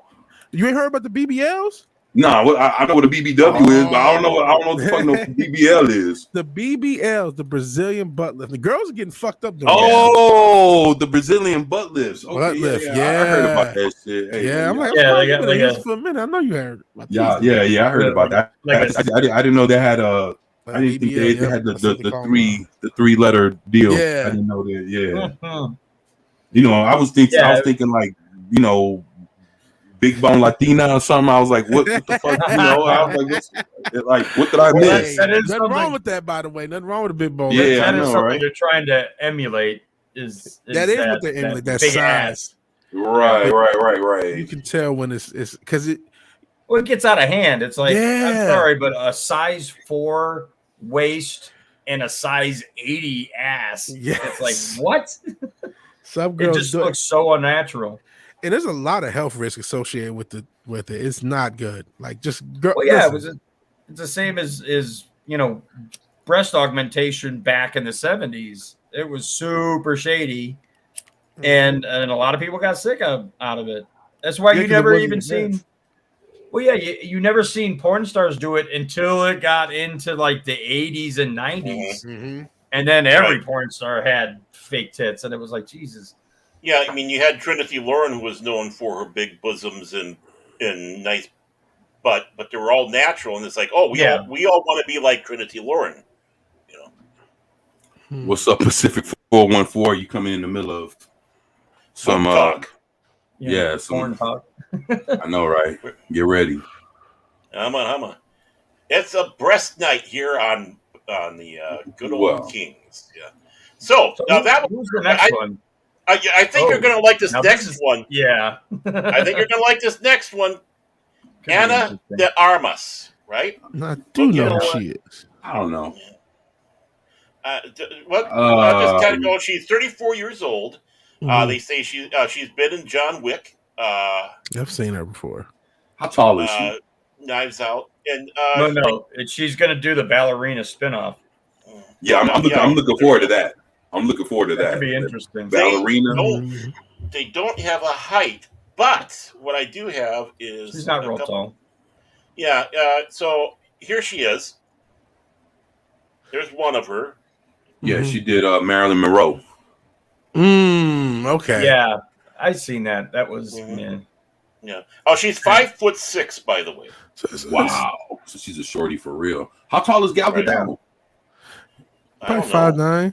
Yeah, I Gal guess. Gadot's pretty tall for 5'9". And then you add about an inch or two on her, and then 5'6" about average, right? For woman. wow. Yeah, Yeah. I would say 5'6", 5'7". Yeah, Yeah. I mean, By the we way- get outliers, but Mhm. Juice says she's an Eliza Dushku ripoff. Holy shit! ouch. I know, right? Oh. Like, damn. Oh, I Don't got get me wrong. I like Elijah Dushku, but I know. Wow. Hey, man, that was man. That's my girl. I like her in all kind of movies. Even if the movie ain't the greatest, long as her ass is in there acting out, I ain't tripping. Yeah, she By the does way, I look just like want to say Eliza. to Pacific 414, I'm sorry I got the channel banned this morning, so but I'll do better Mhm. next time. now speaking of skin tone, this is what I was talking about. That Yeah. kind of Right. olive skin tone that you Yeah, would this- most associate with someone of with Greek Wonder Woman, origin. right? What you think, Vigilante? You think she has at least the skin color of Wonder Woman? Like, if you look at Wonder Yeah. Woman, you think I think she would be a better fit than the last girl. I don't necessarily know that she's closer to it. I say she's a better fit than the last Yeah, person. you Is know- she you in know- by the way, are these people actually in the running or just like No, this is Nah, some guy's nah, wet nah. dream. fantasy booking? Okay. yeah, this is the site was like, hey, this is our best 8 or whatever the fuck, and I was like, you know I what, just see. for shits and giggles, let's see what this is. So Right. And let's take a look here. And they did sit back and say that A Fault with DC, John Wick, Fantastic, sometimes most.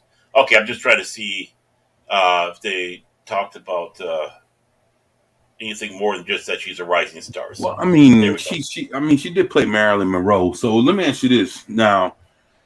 Do y'all think she, if y'all seen like the trailers or whatever, the Marilyn Monroe movie or whatever, do you think she has the body to, even though she's shorter, do you think she has like more of a body pull off being Wonder Woman? I guess because I could say that probably in the Marilyn Monroe movie, they probably had her doing that one scene where the fucking dress blew up, Yeah. when little the wind went up under it, and she's like, oh my gosh, Mhm. and Yeah. so Something it's like, rich. right. So you think, from what if y'all seen the trailer, you think she has like some kind of body to pull off if she had like the Wonder Woman outfit on? Oh well, she definitely has more top. That's for sure. Right. Especially in the way they dressed her up in that Marilyn Monroe movie. Yeah. She definitely has much more than what you are seeing here. And They look a I little think she's got. mashed down. I think she's got the face too. I mean, kind of look at that face there. She kind of has a little bit of that I agree. exotic look. Yeah. Yeah. The only issue I have was none of these choices have the appropriate color eyes, Yeah. which Hmm. to me, What kind of eyes does Wonder Woman have?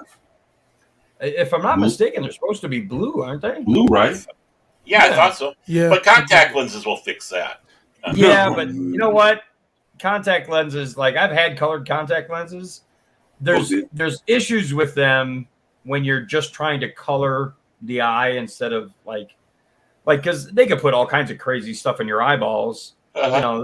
They've got full cover contacts that can cover the outside as well. The problem with those is you get a line around the iris because the iris moves. Right. So as it contracts, you start to see the base color that's behind the contact. Mm. So you get this weird kind of ring on the inside around the iris that's a different color. Mm. Because So they you're don't want saying to make the clear part in the center of the contact. They Right. can't make that too small. Otherwise, when your iris is open, you get a color tint in your vision. Hmm. So what you're saying is like when like let's say these actors that put on these colored contacts or whatever, you're saying that they're more susceptible to having like some kind of issues like when they take them off? You get like, well, no, I mean they're not dangerous in any way, but right. That's what I was like if they're improperly made or if they're trying to cover too much of the color, they'll make the clear center that you're supposed to see through smaller. And when they do that, you end up like, because I had a set of colored contacts years ago that were too small in the iris, and everything I seen had a tinge to it, a different color. So it was almost like wearing shades all the time. Right. It had like a that makes sense. I understand that.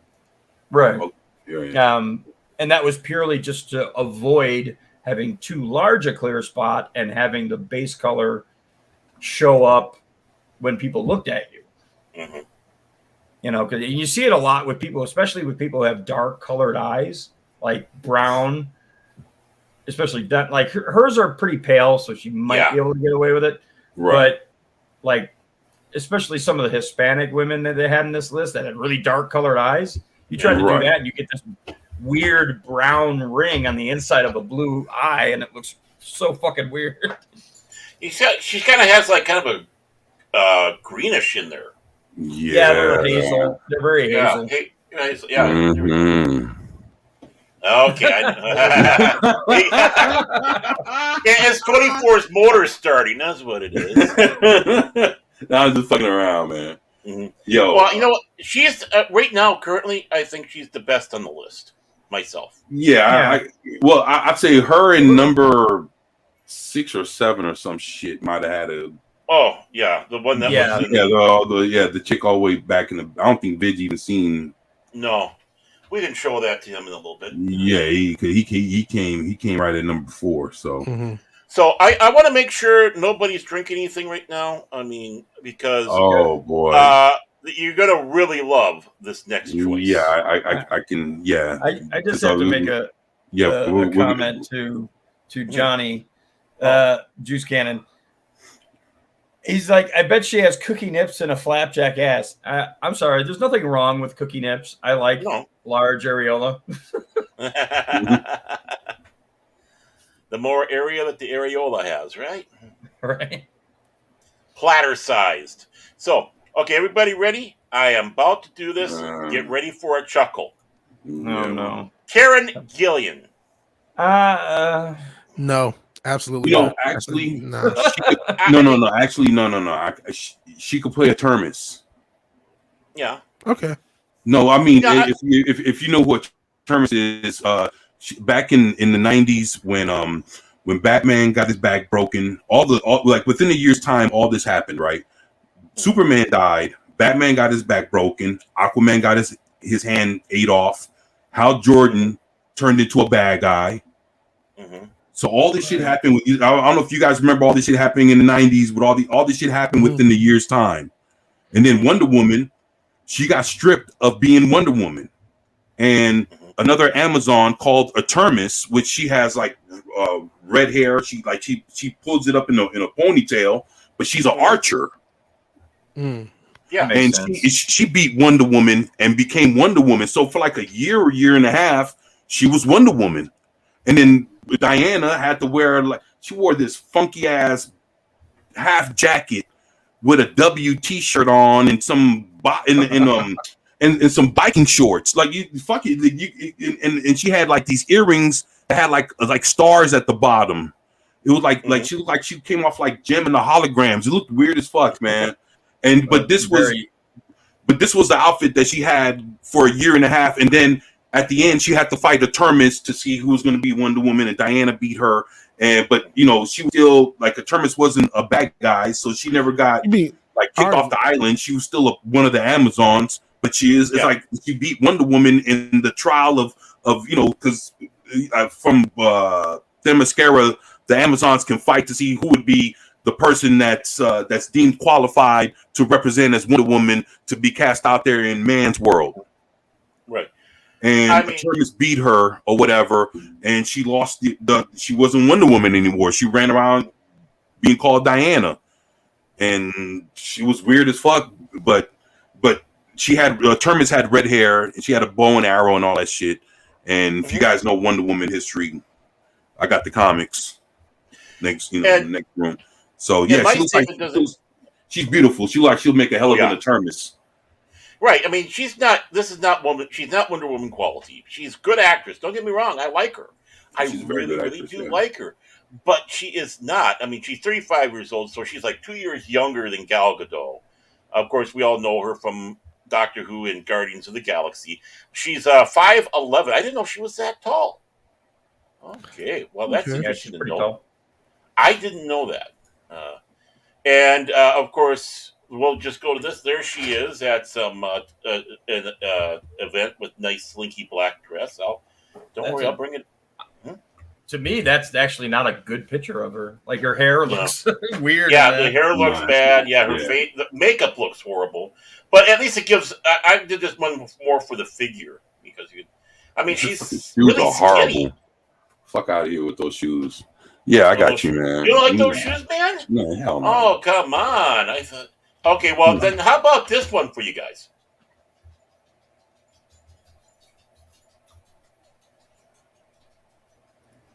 Man, it look like she did. I don't know. It looked like it hurt her to do that. I don't know, man. Mm-hmm. Yeah. I don't know. But I mean, no, she's not. She's not Wonder Woman. I mean, Nah. again, no offense to her, it's not at all. But it's just like, Just going through this list, I think they should just keep Gal Gadot, man. I know they want to Yeah, do this the is thing. I don't think they really hit it out of the park with her. Even though she's not the best actress, I get it, and she kind of has a weird pronunciation, but she does kind of feel like Wonder Woman. It's hard to like, just like the same way Tobey Maguire just still feels like Spider-Man. You know what I mean? right. He just does, and actually them bringing him back made it more obvious. He still feels like he is the Spider-Man, and I can't really put my finger on it or come up with a term, but it is what it is. Right. Mhm. And I mean, you have that with a number of actors. I mean, Henry Cavill. Yeah. Even to an extent, Chris Hemsworth.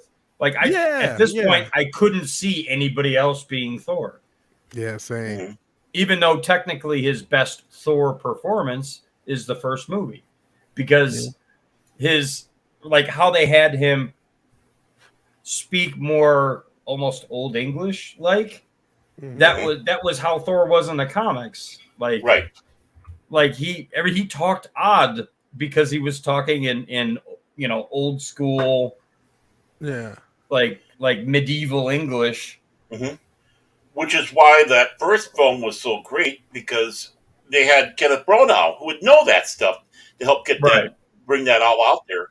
And of course, and it was. I mean, even though it had its moments, it was still a far more serious movie. The second one just stunk. Mm-hmm. Honestly, I mean, it wasn't necessarily because of performances; it was more because of writing. Right.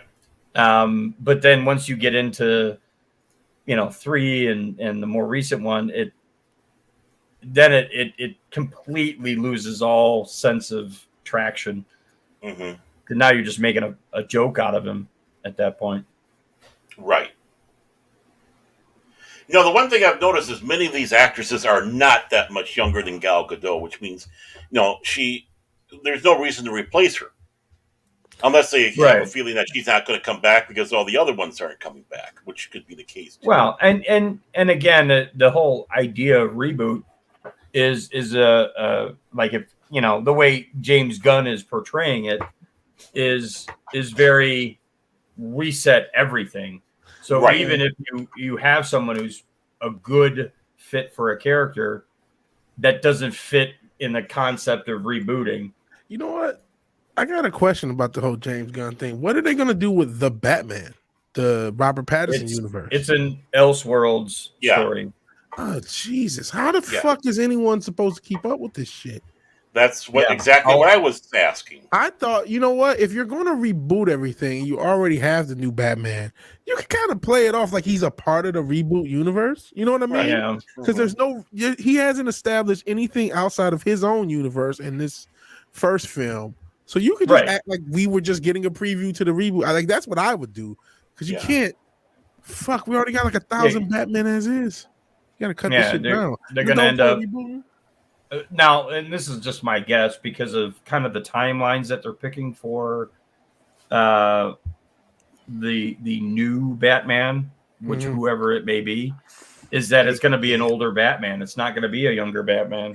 This is stupid. This is gonna fail. Like the long and short, this is gonna fail like everything else DC does. Not only that, what are you gonna do? They're still doing the Joker. That's another Elseworlds. It's like okay, Yeah. Mhm. That's And the Penguin. this will be Separate. followable. This Well, is and that's- understandable to normies. And that's funny too, because they even show Bruce in the first Joker movie, and he's a kid. I mean, Yeah. he's effectively like Gotham, the TV show. Yeah, He's just a they won't child. stop. Man, I'm about to go on the same rant I saw you about Batman shit all day. Stop. You can't. They refuse to just do a straightforward Batman Yeah. shit. They want to do all these gimmicks. They want to do everything. They had 5 Batman shows, and I don't think I'm exaggerating. When you include Gotham Knights now, that didn't have Batman because you have Pennyworth, obviously Gotham. Yep. You mentioned Yeah. Gotham PD that's coming up. Gotham Knights. I think there was another. Oh, Batgirl. How can I forget? Batwoman. I'm sorry. Batwoman. Whammon. And that went nowhere. Batgirl, but that, And then you forgot the first show that ever came out that never had Batman. Birds of Prey. The back in the original. day? Yep, Birds of Prey from I back in the remember day. that. Batman got killed in the First episode, wasn't it? No, actually, no. Like the way they showed it is he got killed in the what they call that the before the show starts. What they call that the intro to the show. Prologue. The intro prologue. Yeah, all that shit. Yeah. He dies in there. And they're like, well, it starts off. Batman died in a confrontation with the Joker, and bang, and all of this, and this and that, and that's it. It's like in the way episode 1 starts is, he's already dead, and they're just trying to figure out what's what at that point. But it's like it's for them to show what happened to Batman. It wasn't even. God, they didn't even. I own that whole collection on DVD. That shit's hard to find, to be honest. Yeah. Like that, they printed no copies of that, and I don't even know. Like I remember walking to a shop over 10 years ago and just seeing it on the shelf and grabbed it. Like, oh shit, I remember this. I was like, how the fuck is this on DVD? I was like, let me go pay for it now. You know what I'm saying? Right? Huh? Yeah. It was only one season, right? Yeah. It was only. Yeah. It was only one season, man. It's just a whole complete the complete. season? It wasn't well received. No, Yeah, it wasn't, man. Yeah. Yeah, And but it I had pretty. I own it though, interesting man. Actresses in it. Yeah. Matter of fact, the chick that played the Huntress came back for the Crisis on Infinite Earths that came out in 2020. Oh, really? She came back after. Yeah. She got ate. Matter of fact, she showed up a little bit after Burt Ward got ate up. Mm. You know what I'm saying? After Burt Ward was like, oh shit, and then the fucking the shits was coming down on him. Mhm. It goes to her, and she got killed the same way. Like she got killed off in that shit. Damn, so Wow. they So was it's like, killing off fuck. all they ows. Yeah, yeah, I they was love like, doing what? that. Man, I was mad as fuck, dog. I just He sees a dumpster. That's this is Well, that was That's a and that was decent- CW too, which yeah. it's frustrating because you look at a lot of what CW is doing, and DC, they're overlords. We're saying, okay, you can't use this character, you can't use this character, you can't even mention this other character because we've got other stuff going on, and we don't want Right. you to confuse people and blah blah blah. And in turn, they just confuse people more. Yeah. Because you look at almost all the Green Arrow storylines were Batman storylines. Storylines. Yeah. And that drove me nuts because Green Especially Arrow the Ra's had al his Ghul own one. good stories. Yeah. Yeah. and actually he has his own rogues gallery, but the thing is, they're not as interesting as Batman's. Well, they would be if Well- you gave him a chance. You know what I mean? You Right, gotta put yeah. characters out there, and because again, we talk about James Gunn. His whole thing was Guardians of the Galaxy, and they were not popular before 2014. No one Right. cared about them. You know, to be honest, the Green Arrow TV show should have put more of a spotlight on the Green Arrow comic book. Yeah. I mean, I'm just saying, and I don't think it did anything to make Green Arrow any more. Mm-hmm. Cool. It's like his popularity, just like people knew more about him, but did anybody go to the comic books to so you know, Well, like, they oh wouldn't- shit, Green Lantern. Nah. They would have You even Green been Arrow. more confused. They Right. would have even been more confused because it's like, wait a minute, why is Huntress not around in any of the Green Arrow? Because the show had the Huntress. Right. And they'd be like, well, where's the Huntress? Well, she wasn't part of his universe. Then they did Well, something. I weird mean, with she Black was, Canary. but right. And you know, the multiple canaries and all that other Yeah. shit. Yeah, That's precisely. like when she Yeah. lost her voice in the late '80s, mid to late '80s, Black Canary. But yeah, in the show they just did their own thing. That show, Yeah. I mean, I was cool with them doing their own thing to a certain extent. It actually, you know what? When they did their own thing in the first season, it was actually cool. But then when they started to try to switch and then make it fit the DC stuff, it just made it a complete mess in its own Yeah. thing. It was Well, like yeah, you can either fit the source material or come up with your own thing, but this halfway crook shit is not going to work. Mhm. Right. And in that time period, like Green Arrow started off really strong, had probably, you know, maybe up to the 4th season, and then it started falling off. Yeah, Flash was the same way. First handful of seasons were great, and then break Yep. down the tubes. All right. And even the Batman Legends is dead. of You're right, Tomorrow. Juice Cannon. Yeah. Go ahead. I'm You sorry. know, even Legends of Tomorrow started out really strong, and then it's almost like they ran out of stuff that they wanted Yeah, to do, it's and like they were it's like the winging first 2 seasons. Yeah, the first 2 seasons and maybe 3 of Mhm. the Legends of Tomorrow were decent. You know, it was an interesting premise, but then it Right. fizzled out like the same way with the rest of the shows. Man, I agree. Mhm. Yeah, it's fucked up. Yeah, and it you could tie it to a lot of different things, but like especially Flash and Green Arrow, both of them once they started to focus on the relationship, Oh, shit. it dove. Mhm. You know, the Green Arrow and what's her face, Black Canary. Felicity. No, the Felicity shit. Oh, Because Oh, that's Felicity what drove that Smoke. fucking show. Yeah, That ruined Felicity it. Smoke. that's That what- You threw know, that she was a show cute into the girl. ground. I wanted. Yeah. Oh, she was hot, but because she had this thick nerd thing going on. Yeah, that and Yep. the same with and I Flash. like her, Candace Patton or whatever. Who I heard Yeah. was a psycho after because I didn't watch for a few seasons, and then I think they did the last season. I kind of looked into it. And I heard, she's been a bitch. She ruined, like she basically took over some storylines toward the end, and like as Yeah. the person herself didn't want to do certain things, and they got stuff changed. So I heard she was like really hard to work with, and hard to deal with, and really fucked that show Well, up. yeah, and the defining moment of that was we as a group are Flash, and they specifically state that in the show, and it's just like, no, you're not. You don't have any of his powers. You can't do any of this shit. Like you are a side character. Stick to your lane. Yeah, I think Right. that, you know what, that was another issue. It worked better when the side characters were side characters, and then Yeah. everybody became a superhero, and everyone became powerful, and everyone had superpowers. Like, no, it was cool when you're support characters, then you got the main hero.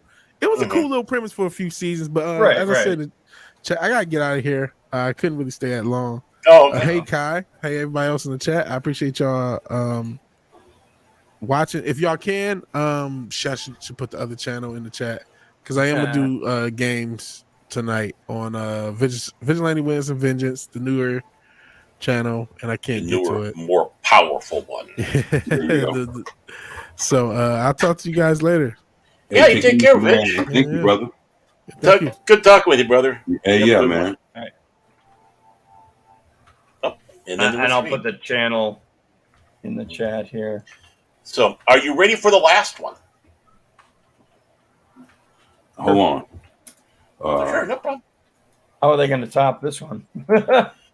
Well, I do have other pictures of this lady pulled up already because I was actually, doing things productive for once, which is a frightening thing on my aspect. But when good old 24, Appreciate that, new I'm sorry. Thank you, man, for putting that Yeah, in no there problem. for Vidge. Thank you, man.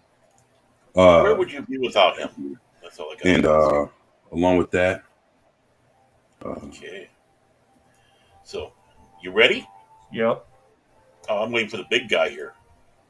yeah. And actually, before we go, Yeah. I want to highlight this for you guys that haven't subscribed to Vigilante Williamson's new channel. It's called Vigilante Williamson Vengeance. Please subscribe. You know, Vigilante's awesome, man. He's one of the realest, man, people on YouTube, man. He's got a hell of a head on his shoulders, man, and shit. You know, and he's fucking leveling up on his gaming skills. So, you know, while he sit there and talks about some good shit, you know, he'll definitely give you something to think about. But at the same time, hopefully kick some ass, you know, on some video games. So, you know, check him out, man. He's fucking awesome. You know, he's our brother and we love him. We support him. And he has a new channel out. So, man, you guys please check him out. And just wanted to thank you, Newbon, for putting it up, man. Just want to acknowledge that. And also for Kai MFS, yeah. I thought I said something else. This is his website here, and like I said, I wanted to keep my word. Said that we'll post it. So if you guys want to check out what he has on his website, there you go. Once I'm done with here, I'm going to the website because he DM'd it to me. Wanted to make sure that I put it out there. So you guys check it out, support him. You know, he's trying to make it like the rest of us, man. And, you know, shit, he's been down with us, you know, since day one, man. We love him. We support him. And, you know, shit, that's our brother, man. So just wanted to at least, you know, put his site out there. And I'm definitely going to, you know, if it's something that we can subscribe to, shit, I'm going to try to subscribe and check out everything that he has. So I'll be checking it out once we're done. But I at least want to put it out there and let you guys know that we have Vigilante Williamson's new channel, and we got Kaya MFS, his website, kaimfs.com. So you guys check it out, man. Excellent. Sorry, I'm getting tongue tied and shit, but I ain't you know, but I at least want to put it out there, man. And thank you guys for you know, putting out the links and stuff like that, you know. But yeah, and it's, you know, it's crazy because Kai his link is very simple. It's just simple as fuck, man.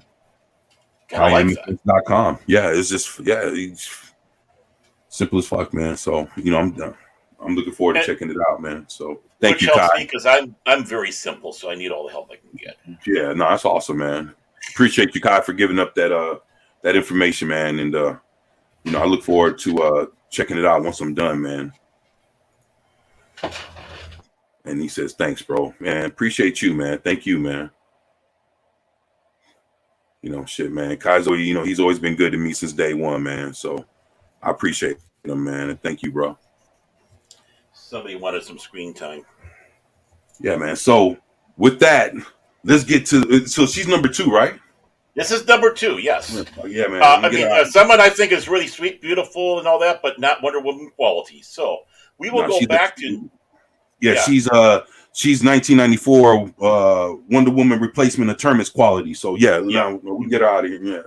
Yep. So this is number 1, Lily James. What the fuck is this? What the fuck? Well, we'll just quickly go through a little bit here, but I do have other pictures that were up. This seemingly diminutive English actress might not boast the OTT muscles of the Wonder Woman we see fighting alongside the Justice League in the comics each month. This is written horribly. Wait, this ain't the chick from Quantumania, right? This ain't Wasp, right? I don't think so. It's something that she delivered a terrific performance in Pam and Tommy, whatever that is. Yeah, that's the one you're thinking of. 24 is Evangeline Lilly, not Lily James. Well, okay, I'm tripping. I'm like, what the fuck am I okay? Mm-hmm. So, why she looks like a different version of Gal Gadot. Yeah. That's a very. But here, this is another photo of her right here. Boom. That's her. That's her. Yep. The fuck out. Nah, bullshit. It's the same. Yeah, it's the same chick. Yeah. You shitting me? So why the fuck she? What? Well, she went blonde to do the Pam and Tommy Lee thing. Mm-hmm. So that's why there's a massive hair color change. But yeah, that's the same chick. Yeah. I mean, And she's smiling. yeah, she's smiling. Well, here, let me bring this other one up and let's see what your opinion is. Here, boom, there she Whoa. is. All right, blow it up a little bit. Let me blow it up a little bit. Let me see. I'll blow it up. Don't worry, don't worry. There we go. I was gonna say, when you ordered that dog, did they forget to put the legs on? There's legs. Little ones. Yeah. Well, it's a Bochi. It's part Chihuahua, part Boston Terrier. So she's got the Chihuahua head, the Boston Terrier body, and then she's got the Chihuahua legs. Yeah, right, BB? Yeah, you're not impressed, are you? But you want it up. It's your own fault. Low short stack. But so there she is. Some must have been some sort of sports movie. Okay, all right. So there, you can see that she is toned,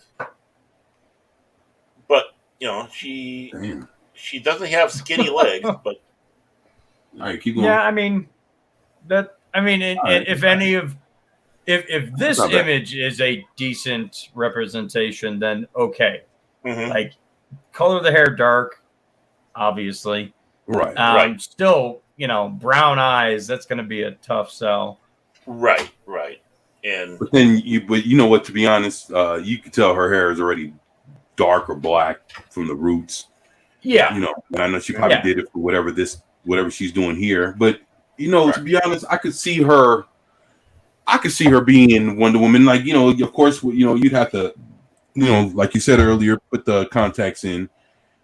They could always tease their hair to have, Wonder Woman's hair should always have some kind of body in it. mm-hmm. Like her hair shouldn't be fucking laying flat, looking like she's a fucking soccer mom or some bullshit.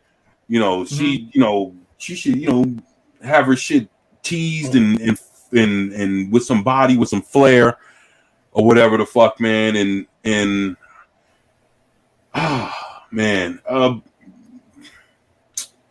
don't know, man. It's like I could see it body wise. I wish she had I don't know, maybe she got a sports bra on, so that I don't know. But yeah, man, like I said, I see a body wise. I would have to see some more, but I would put her in the running out of the whole list. Yeah. So I would say her, Ballerina, and the one chick that we all agreed that.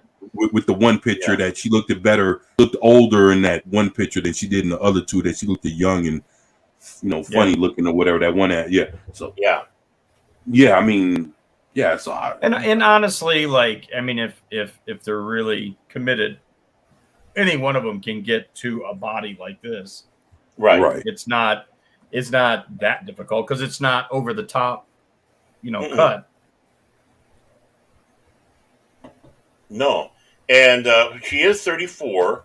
I don't see anything about a height, but the way they were sounding, like, it sounds like she looks pretty tall, though. I mean, looking at images like this, she looks like she's not 5'4", 5'5", or anything. I agree. Oh wow! Well, I can't show any of those pictures. I was looking for something innocently. I was innocently looking. I was just looking on her for a bikini, and some nice pictures, but you can't share them. Woo, doggies! Yeah, I know, right? Yeah. Let's not get the channel shut down and shit. Yeah, actually, I really wouldn't give a fuck, but let's well. Yeah, well, that's why I'm doing this. All right, so okay, here we go. I got some. Right? Yeah. So of her? I got something here. It looks like I went with swimsuit this time. I'm trying to find a good one that would be a good representation. I found those images. Oh, you did? I was like, error. Okay, so here we go. This is her. She's looking down, but it gives you a little bit more of what you're wanting to know about that we can put on the air. All right. Mm-hmm. All right. Okay. Well, yeah. All right. Hold on. Go back to the picture, though. Oh, okay. Just a second here. Let me get back here. I was going to find another one for you.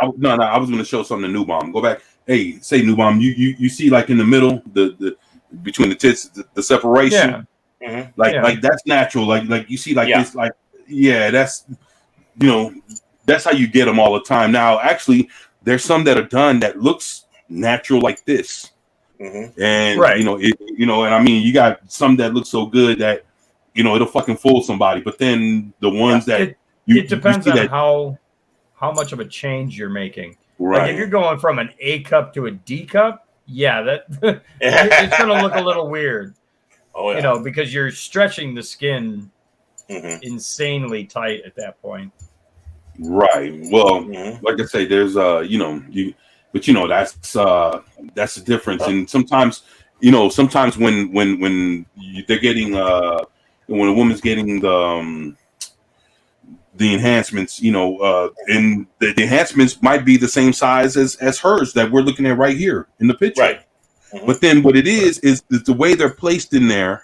It's like you can still see like I said again, if depending on how good the dude is and what kind of chest fat or whatever the fuck's in there to once you throw the silicone in there, how it all heals up and all that other shit. But that separation, man, is the thing that it gives it all the way, man. You can see it, because the like you said, it's perfect. Well, that's because one is higher than the other, and that's how it usually is. There's usually one that's a little bigger, and as you can see, it's kind of sagging down a little bit more. No, it's not. That's just the angle, man. That's just the angle, man. It's, because it's closer to you, it looks bigger. Come on, man. Well, it's closer to the camera. But the thing is, it goes with the. It's the enlargement thing. Like basically, if he was taking the picture from the other direction, it would look like that titty's bigger. Yeah. Okay, well, let me see if I can find a better titty one. Physics, man. I know about titty physics. I'm a titty guy. Yeah. I'm a titty guy. Okay, fine. Where's Long Suffering? I know, right? Hey, what's up, Zombie Box? Yeah, see what I'm saying? What's up, Zombie Box Reviews? What's going on, brother? Fun bag streams, LOL. Look at that. See, this is what Baron turned this into, man. I didn't turn this into you. Oh no! Don't. You know what I'm saying? We trying to see what's up with Wonder Woman. I mean, I'm enjoying it, but I see. But it's all good, man. It's all good. I mean, good morning. You got it. Oh, look at all that inspiring. Well, yeah, I mean, man. There she is again. Another one of her. But you know what? To be honest, for everything that we've seen, there's somebody out there that's the proper height, proper skin color, can act looks good than a motherfucking. They can find this person, hire this person, but the thing is, Gal Gadot was basically almost like an unknown when she got casted on, along with. Come on, man! Like, who the fuck knew who the fuck a Ray Fisher was? Nobody know who the fuck Ray Fisher was. Henry Cavill, he did that. He did that one movie where he was like a god or whatever. Like I own that movie. I don't know. I can't remember what the fuck the name was, but it was kind of like a Clash of the Titans kind of movie that he was in, and that was way before. Superman and Steel. Like I remember him from back then. Like I have that movie on DVD or whatever, and so. It's like, like again, Gal Gadot, you knew her from Fast and the Furious, but even then, she died in the fucking movie. Her role, like, she didn't. Dude, I'm just saying, it's like really, aside from Ben Affleck, Jason Momoa, he had did Conan the Barbarian. He had did a Crow movie that never like they have footage from the shit. He did Jason Momoa did a Crow movie that they filmed it and ditched it, but I mean it exists because there's pictures of him as the Crow, kind of like the Corman Fantastic Four. Well, I mean, but this is Jason Momoa right around I think if I'm not mistaken, right around the time or after Conan, so it was still him a while back ago. And it's you know, I mean, so you're catching people that, you know, they've either had roles that were ditched, or know, that were ditched, like were made or ditched, or they came out with movies and starred in stuff that wasn't really like. Who really liked Conan, the Jason Momoa Conan? I didn't find anything really wrong with it. I watched that. Yeah, but ain't nobody talking about that shit. Like people still talking about Arnold. No, right, exactly. And then they saying that Jason Momoa's Conan was more truer to what Conan really is, but it's still it didn't have that art. They didn't have that flair, man. Right. I mean, I watched it. I enjoyed it. I know there's a lot of people that don't like that movie, but I I like both the Arnold one and that one, both. And those are like the two extremes. Like Arnold, for as much as I enjoy those movies, he's not a good actor at all. No. Never was. No. But he had the look we needed for a character like that. Momoa has some of that look, not all of it. He's, big and burly and built, but he's not Arnold built, not in that era, not even close. But he can act. So it's like, it's hard to find both. I mean, obviously Arnold didn't have to act too hard, but the Terminator was probably his best acting role. Well, yeah. Stare at the camera, say this like 3-word line, walk away, I'll be back. Yeah. Yep. Like, I mean, yeah. I just thought it was funny that, like, when you look back at that and you go, wait a minute, okay, so he's a robot and they couldn't give him a better voice? Like, Yo, appreciate that, Kai, MFS. Immortals, yeah. It was Immortals, yeah. It was actually a pretty good movie. Yeah, it was pretty decent. That's the first time I ever seen him, man. Henry Cavill, was in Immortals. So, but then again, with that being said, and between Immortals, I think he might have had one other role that it just won't hit me before he had actually got the Man of Steel, and even then, they have like these test footage of him first put on Christopher Reeve's outfit. Yeah. And they have him, and dude, he was skinny. Like dude, compared to what he looks like. So it was before he even hit the gym. And then it was like he got hired for the role, and from the time he got hired to the time he actually started filming, he went a complete fucking body transformation. Like, well, I mean, it's amazing because if you look at him when he's wearing Christopher Reeve's Superman suit, to the point where he was Christopher Reeves than himself. Yeah, man, dude, and he had a Christopher Reeve type body. Christopher Reeve wasn't no small dude, but he was built. He didn't have a whole lot of definition to him, and like I said, whatever the studio provided for him, the personal trainer, all this other shit, man, by the time he actually showed up to film Man of Steel, he was ready. Like he was ready to go, man. That's a different era in movie making too. When you look back at Christopher Reeve, right. Like, getting in shape for a role was nothing more than, okay, show up, don't be fat, and okay, I fit in the suit, cool, and off they go. And honestly, it even all the way up to like Keaton's Batman. Keaton, if you look at him in person, he's not Batman-esque at all. Like he never was. And that's why a lot of the shots in that movie didn't show him and the bad guy standing together at a distance. Right. It was always up close because they had to hide the fact that he was like 5'6" or 5'8" or whatever he is. Right. So him holding somebody up looked awkward as shit because he was all of like, he was under 6 foot trying to hold somebody up, and it just looked weird. Yeah, it's kind of like picturing Tom Cruise doing that shit. Right. Yeah. Yeah, don't want to. What do you think of that picture there, 24? Huh? It's all right, man. I'm kind of done, man. Yeah. And too many I women. mean, it was all right, man. But it's like, yeah, I guess, right? I guess I got to overload, huh? Too many chicks. I can't handle Girls, now's your chance.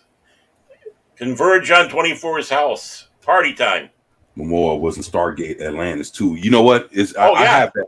You know what I'm saying? I have that season of I think it was like season 7 or 8 when he showed up to Stargate Atlantis, and I have that. Yeah, man. Actually, I need to get the rest of the collection of all the Stargate stuff. Mm-hmm. Yeah, man. Kai, man, you on your shit. You definitely know your stuff, man. Got to go take care. You know what, Kai? You take it easy, brother. Yeah, And good one, man. yeah, man. Thank you for coming by, man. Shit, you be safe at work, man. You know, and you take it easy, man. And thank you, bro. And you know, anybody that hasn't subscribed to Kai MFS, please do. And we dropped the link here in the chat. You know, so you guys go ahead and check them out.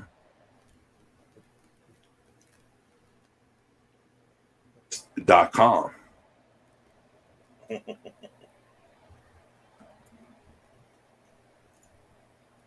Hell yeah.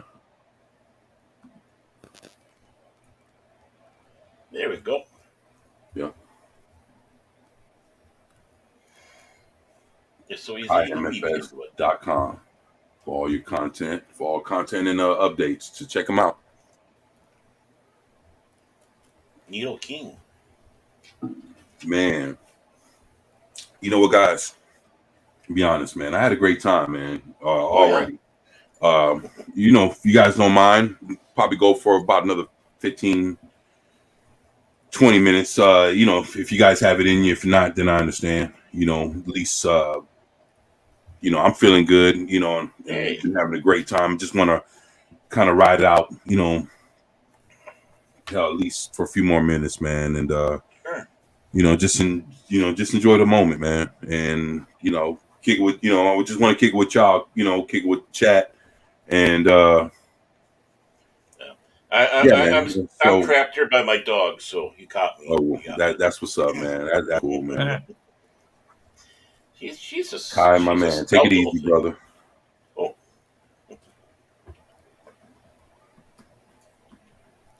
She is a stout little thing. There's no doubt about it. Hey, Zombie Box Reviews. What's going on, ZBR? How you doing, brother? Zombie Box. Man, yeah. Zombie Box Reviews. Yeah, he's fucking awesome, man. Great guy.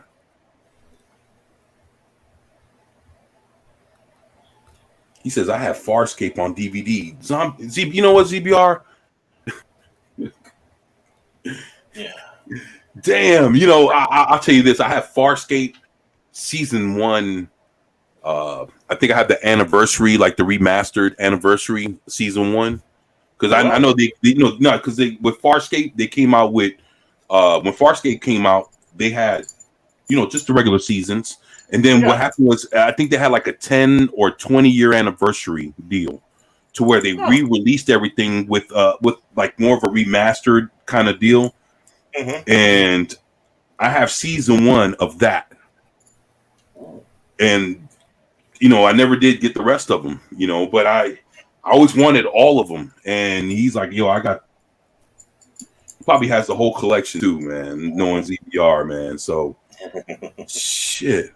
Yeah, the long suffering really liked Farscape. We had to go through, watch that, and of course had to hunt down the Peacekeeper War miniseries that they did. So, yeah, Peace and War. You talking about with Patrick Swayze? What, Farscape?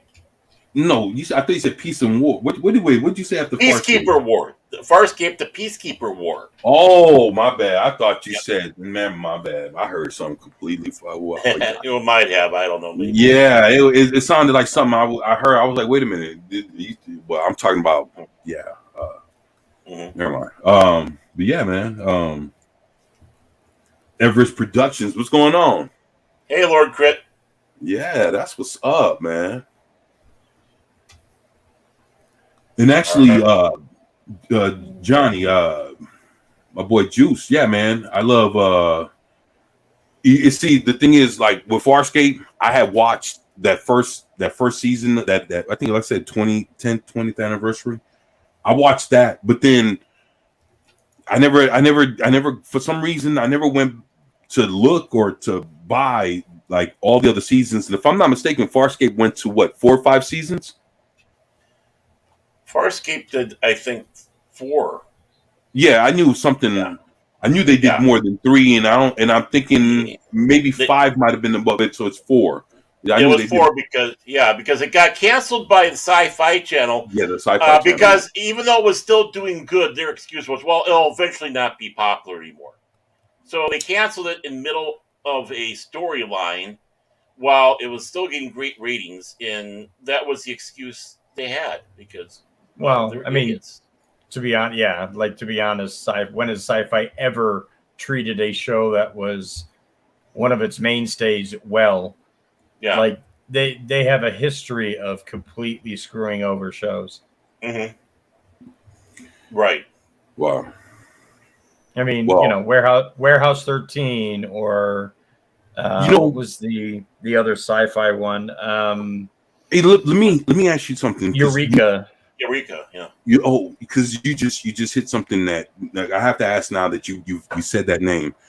About a couple months ago, I picked up Warehouse 13. I can grab the box that's sitting in front of me because I was looking at it just yesterday, and I for $1 they charged me $1 for season 3. Okay.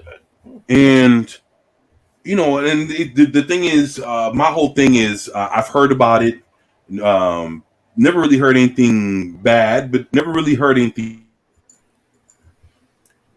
I mean, it was a pretty niche show. Sometimes It was, with me is if something's bad, it's like if something's bad or something's dog shit, you're gonna hear that first. Mm-hmm. And sometimes if people don't talk about something being good, it's because probably who you're listening to doesn't watch it, or you're not getting it from a reliable source, whether this is actually something worthy to watch or not. And but the thing is, I didn't hear anything bad about it, so I scooped it up for $1, and I'm looking at it yesterday. I'm looking at it, and it has the guy from it has this actor on there that I've seen quite a few times. He has glasses. Right, he has curly hair or whatever. And it's like, so I'm looking at these actors, and I'm like, well, damn, okay. I knew this had a run on it. But I just took a chance, and I was like, what would it hurt to pay $1 to get this season 3, which will make me want to get season 1 and 2. Now, my question to you is it worth getting it? Yeah, I would say so. Because I'm not going to watch season 3 just because I own it. Like, oh, let me watch season. I don't know what the fuck. Like, I don't know. Like, I know, like, it's like I read the back of the box, but I don't know where it's coming from initially from season 1. Well, okay. So, I mean, the secretive agency that they work for, the two main characters work for, the guy you're talking about is their boss. Right. And I'm trying to think of his actual name. It's like Saul Rubin. And then there was a chick, if I'm not mistaken, she had like blonde hair. Blonde. There's a redhead and a brunette. Well, that's probably the red hair that I'm thinking about. Yeah, because I just looked at the cover. And I was looking at it. Saul Rubinek is who you're talking about. Yeah, right. Saul Rubinek. Yeah, and he's been in a bunch of stuff. There's also the guy from Battlestar Galactica that was the XO. Oh, the old guy with the gray hair. He's the father of the brunette chick. Basically, they're a federal secretive agency that monitors these artifacts that have powers. So wait. So basically, that sounds like they're people. Like, I don't know this, but from what you just told me, it sounds like they're people that monitor objects. So it's like basically, you remember Friday the 13th, the TV show? Mm-hmm. I don't think I've ever watched it, but I've heard about it. Do you know what the premise was? There was this. It was it was this guy. He owned this antique shop. Everything in the shop was basically haunted or whatever, power, yeah, right, or possessed or whatever. Yeah, and basically these items were sold or whatever the fuck, and now the whole thing is to get all these items back for safekeeping, because of the damage that they can do. So they basically went out on missions to go retrieve these these items. So you're telling me it's one of these things where they're going out trying to retrieve items and keep them in safekeeping? Yeah, effectively, it's kind of the same concept, only on a bigger scale. Right. The warehouse itself is a hidden warehouse in, I think, where did they say it was? In like Nevada or some shit. It's like off in the middle of nowhere, but it's just like this gargantuan warehouse that houses significant artifacts throughout history. South Dakota. Or South Dakota, okay. Mm-hmm.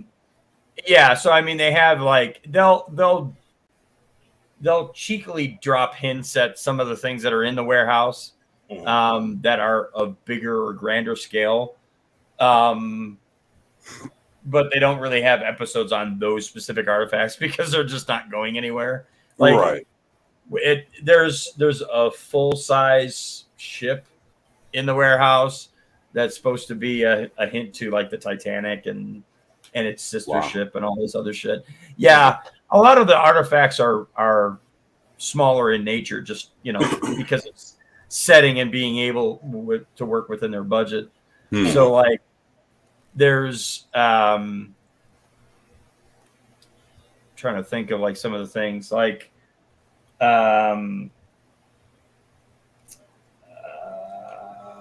what's one of the better episodes? Oh, the one with is it Edgar Allan Poe's, or not Edgar Allan Poe? Who wrote The Raven? Was that Edgar Allan Poe? That was Edgar Allan Poe. Yeah. Okay. So it's you're right. The artifacts were his pen, which was an ink dip pen, old school ink dip pen, and like a sheet of script that he had written that was, another poem or whatever.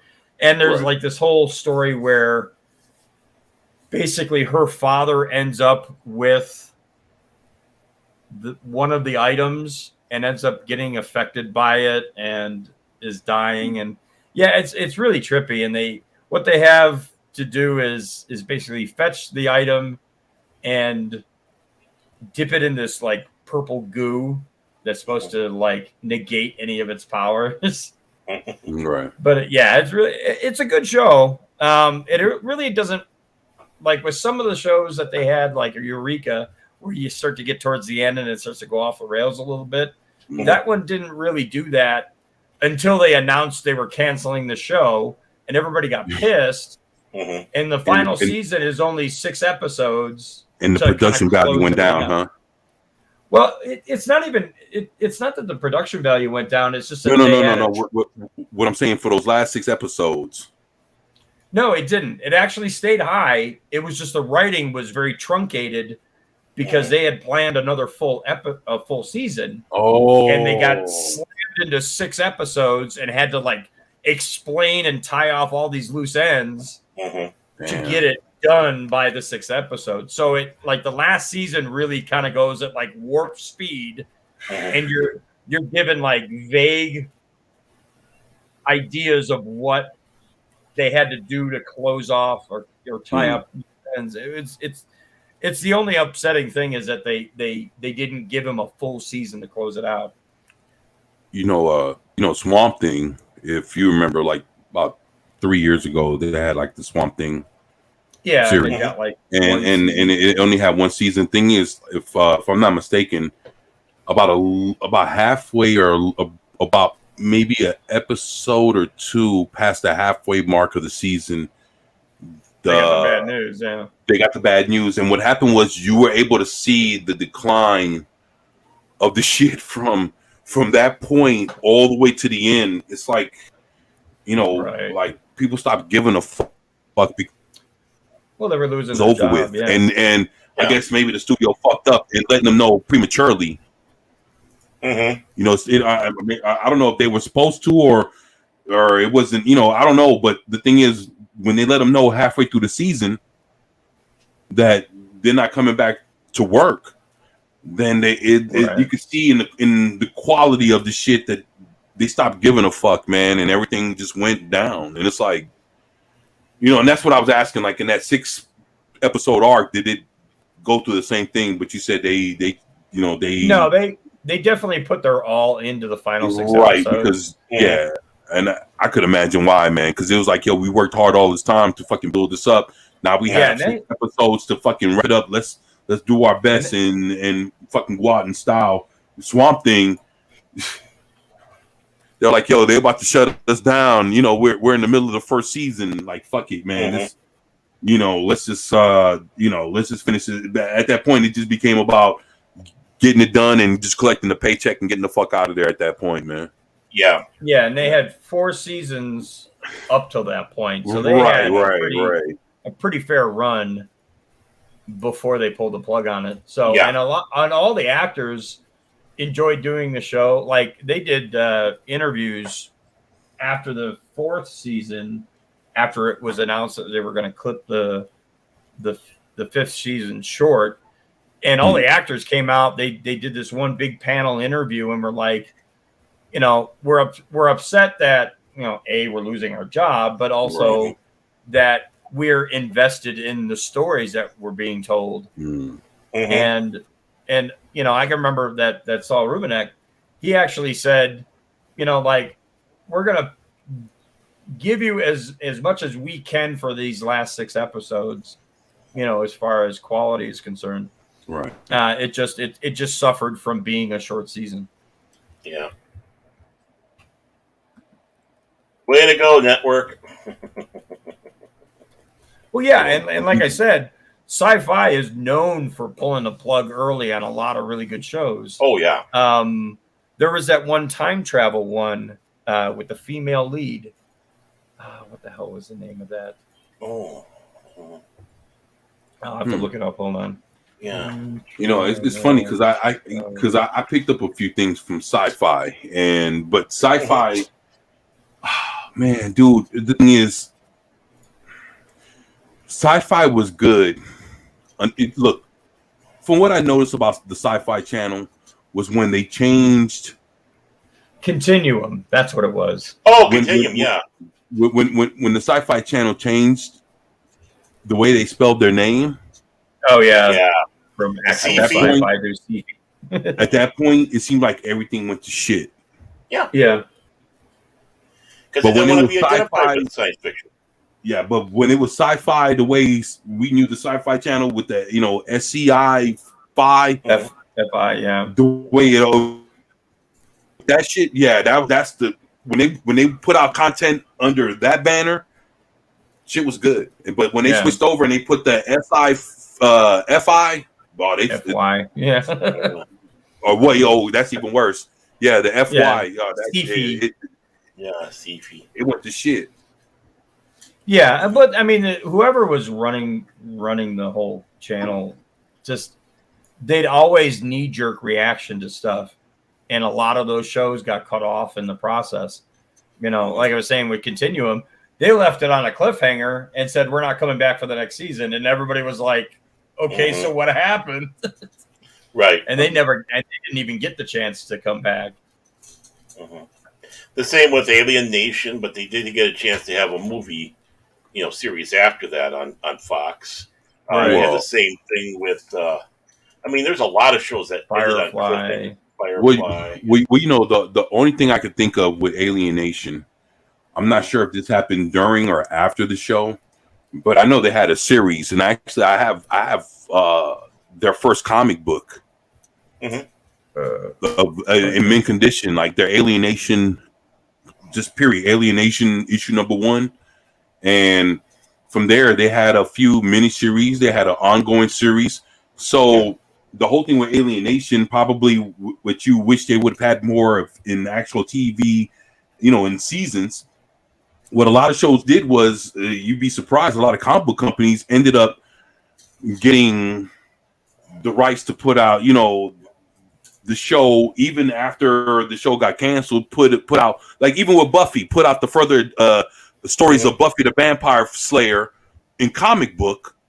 So and the thing is the comic books were done. Some of them were done by regular comic book writers, and sometimes some of the shit's done by people that wrote the show. They have episodes of Buffy or whatever the fuck or whatever the show is, and the show it would never be put out in the show would never be come back. They'll never be able to the episode's already written. At that point, they'll put it out in comic book form. And in that way you can still, or they'll put it out like in a graphic novel or in some kind of novel. Just that way you can actually have access to an extra season of whatever the show is, but you'd have to read it instead of watching it. Well, they did that with Alienation. Instead of comics, though, they did that as novels. Right. So they had what they were planning on doing. They did a couple of novels up with that one, what they had planned for the next season. And then, of course, Fox gave them the green light to do those TV movies that they had. Kathy Skywalker. Okay, what's going on? Kathy Skywalker says, just call me Coral.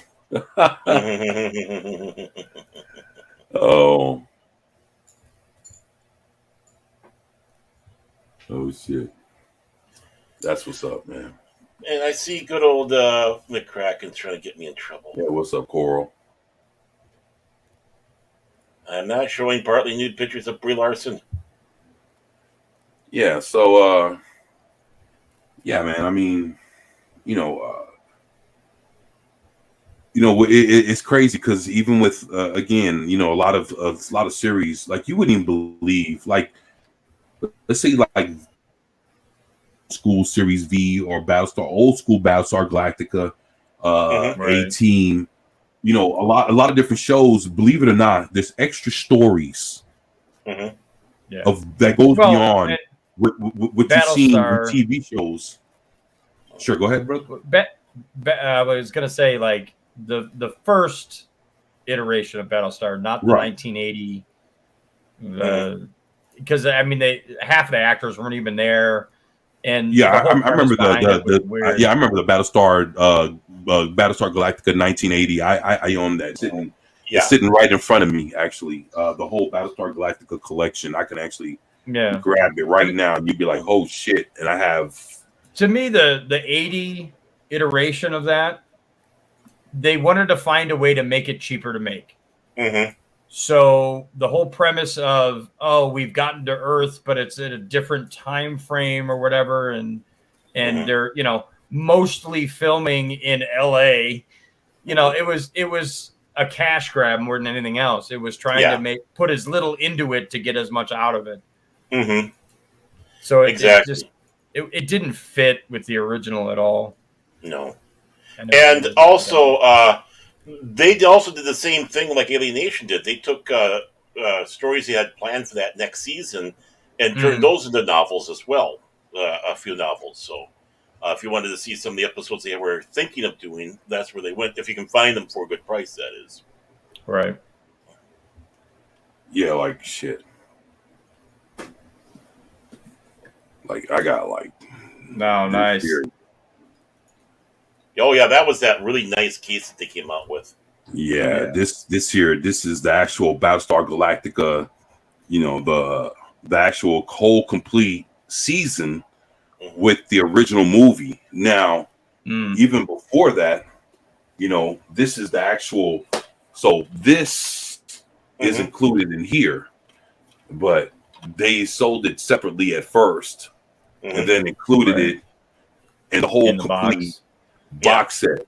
So this is everything included. So of course I have this courtesy of my brother Stone _ Loki. Yeah, so he hooked me up with this. Then so you have that, and then they have this right here. The 80. So again, I have the whole complete, and now this 1980 is not with the box set. No, with the Cylon head box set. This is something completely You'd probably So- get lynched if they did that. Yeah. But the only way to get this is by having this separately. So at least let you know that, like, I got the whole Battlestar collection, Battlestar Galactica collection with the movie, the whole 9. And then on top of that, if you guys ever rock this, Yeah, I gotta find that. Wow. now this is actually you got the voice actors from the original show. So you have Starbuck and Apollo Right. in here, and this is actually nothing but like dog fights. You sitting there, and you it's like you have to basically it reminds me, what was that? You remember what was that? Was it Sky Fox? Yeah, Yeah, I Sky remember Fox. that. Yeah. Now this with kind of like with simulation kind of style or whatever. This is it's kind of like the same thing, but what other Battlestar Galactica has original actors from Dirk Benedict and I forgot what his name, man, that passed away. Richard Hatch, right? So they're doing the voice acting in this, and this is the real McCoy, man. Right. So I don't know what other game would have both of them in it, but if there's not a game, well, shit, this is it. Yeah, that would be it, because I don't think they ever pushed beyond that. Right. No. Because you're talking OG Xbox there. That's the first one, man. And but the thing is that also plays on the Xbox 360. And I'm not sure if there's a certain kind of 360, but there's certain games that right now that were made on the original Xbox, but they're not supposed to be backwards compatible. For some reason, you can just put it in a 360, and for some reason the game will play.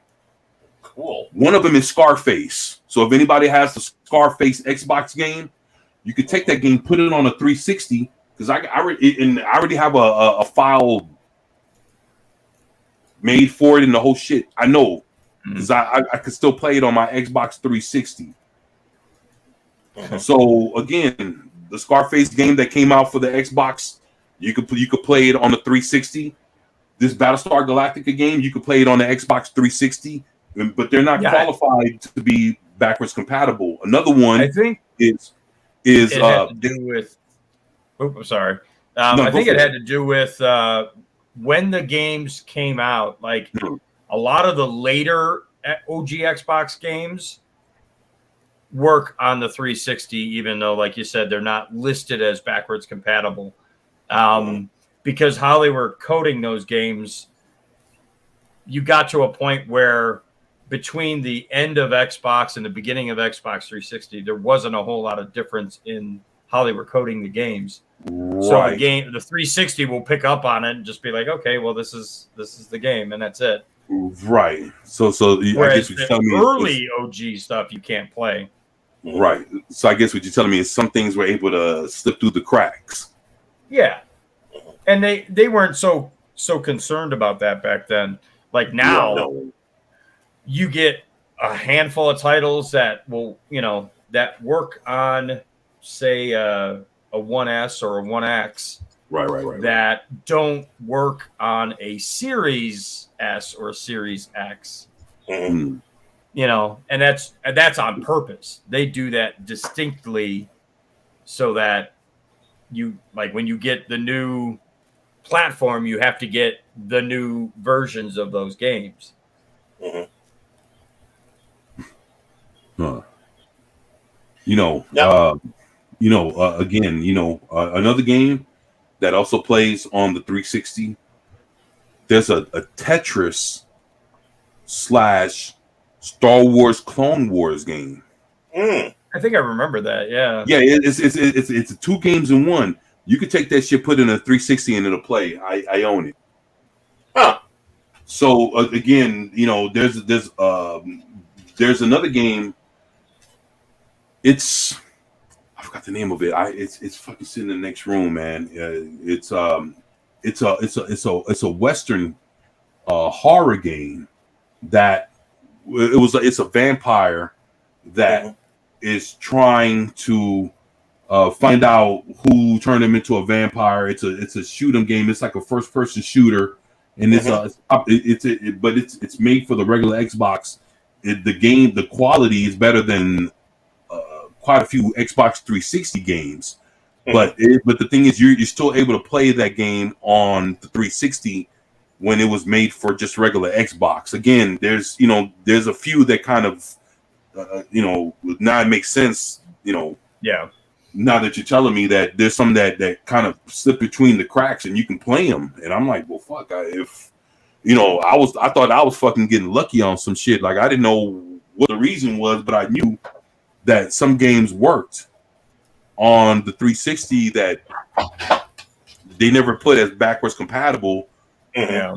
But for some reason they still play, and I was like, shit, as long as they can hold memory and all that other shit and save points and all that, I'm well, and crazy. the other key thing is a lot of these new consoles are like, if you don't have an internet connection, you don't play shit. You can't do anything. So that internet connection can prevent older games from playing on the new consoles or the previous gen's games, because you can put it in and it'll go to boot up, and then if you don't have Xbox Gold or whatever it is called now, Game Pass, it'll literally shut you down. Like it's nope, you can't do this. What's up, Zachariah 315? My man said today I got the Flash 1991 complete series. It's funny. When I bought mine, I walked into this DVD store and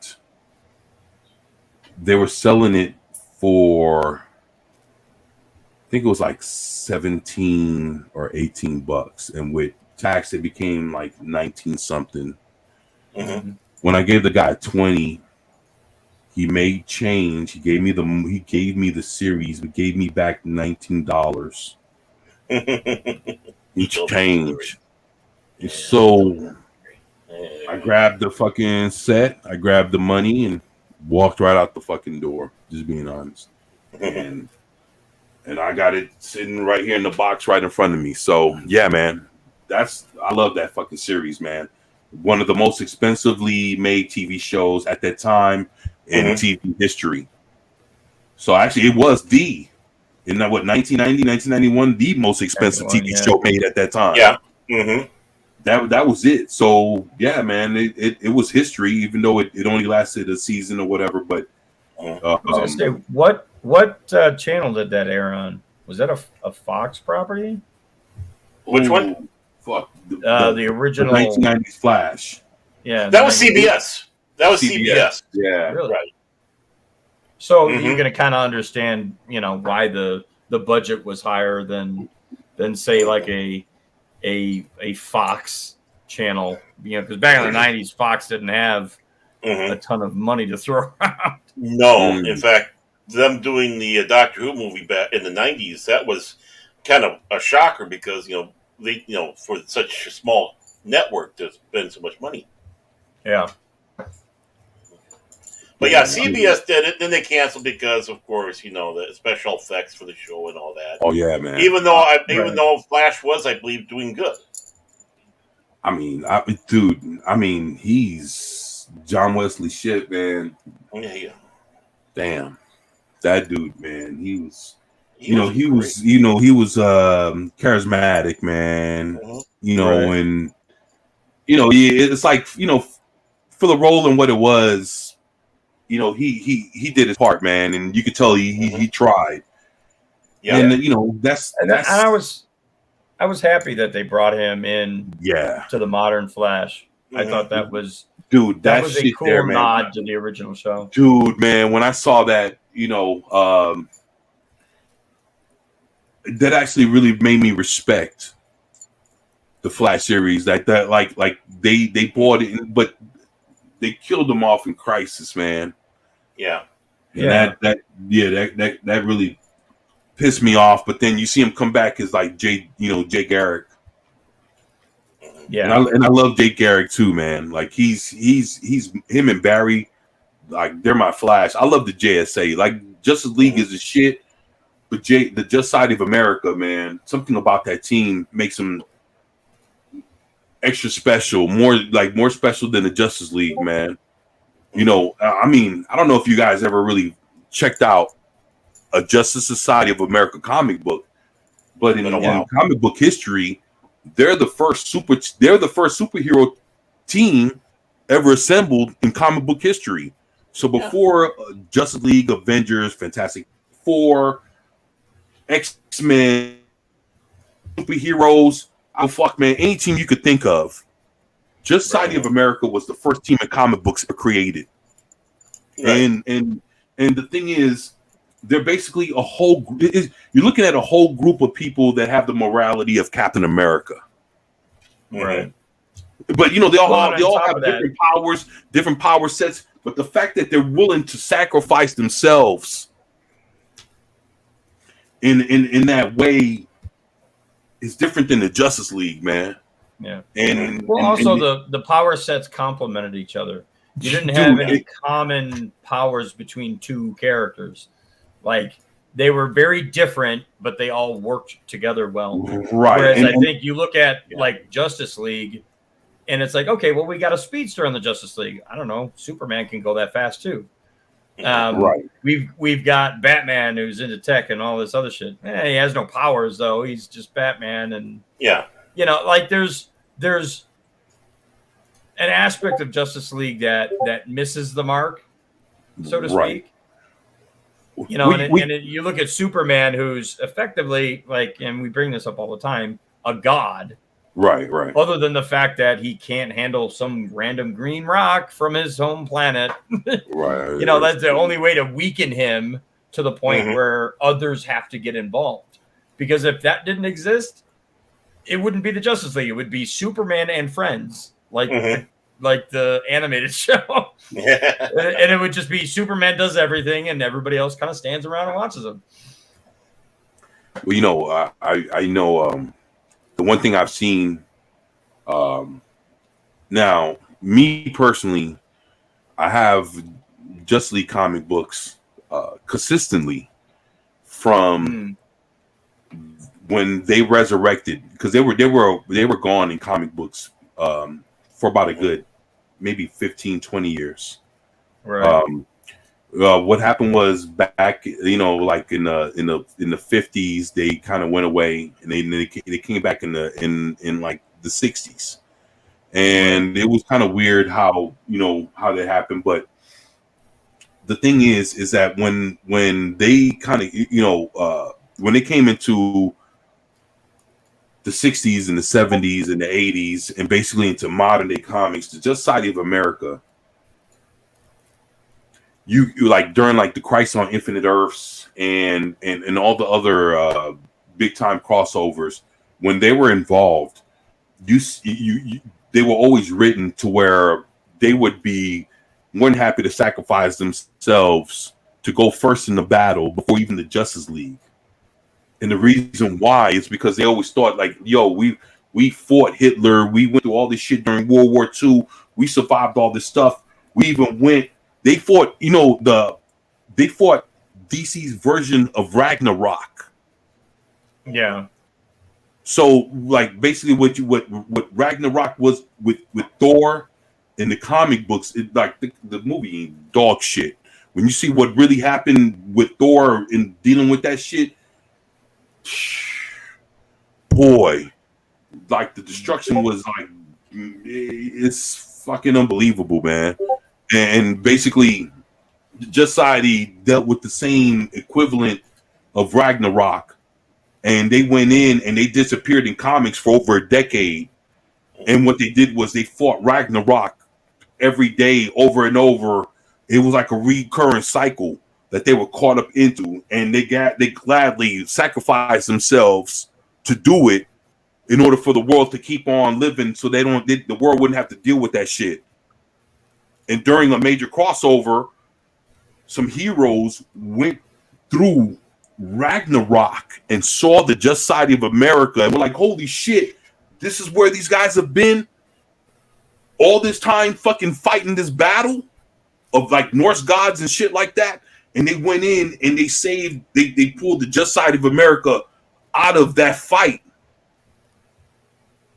and it was some amazing shit, and that's what brought them back into the. So the thing is, like, people don't like. Again, man, if you don't collect the just side of America, you don't know anything about them. Dude, these guys have sacrificed themselves, even like with 0 Hour and Infinite Crisis and all these other big time DC crossovers.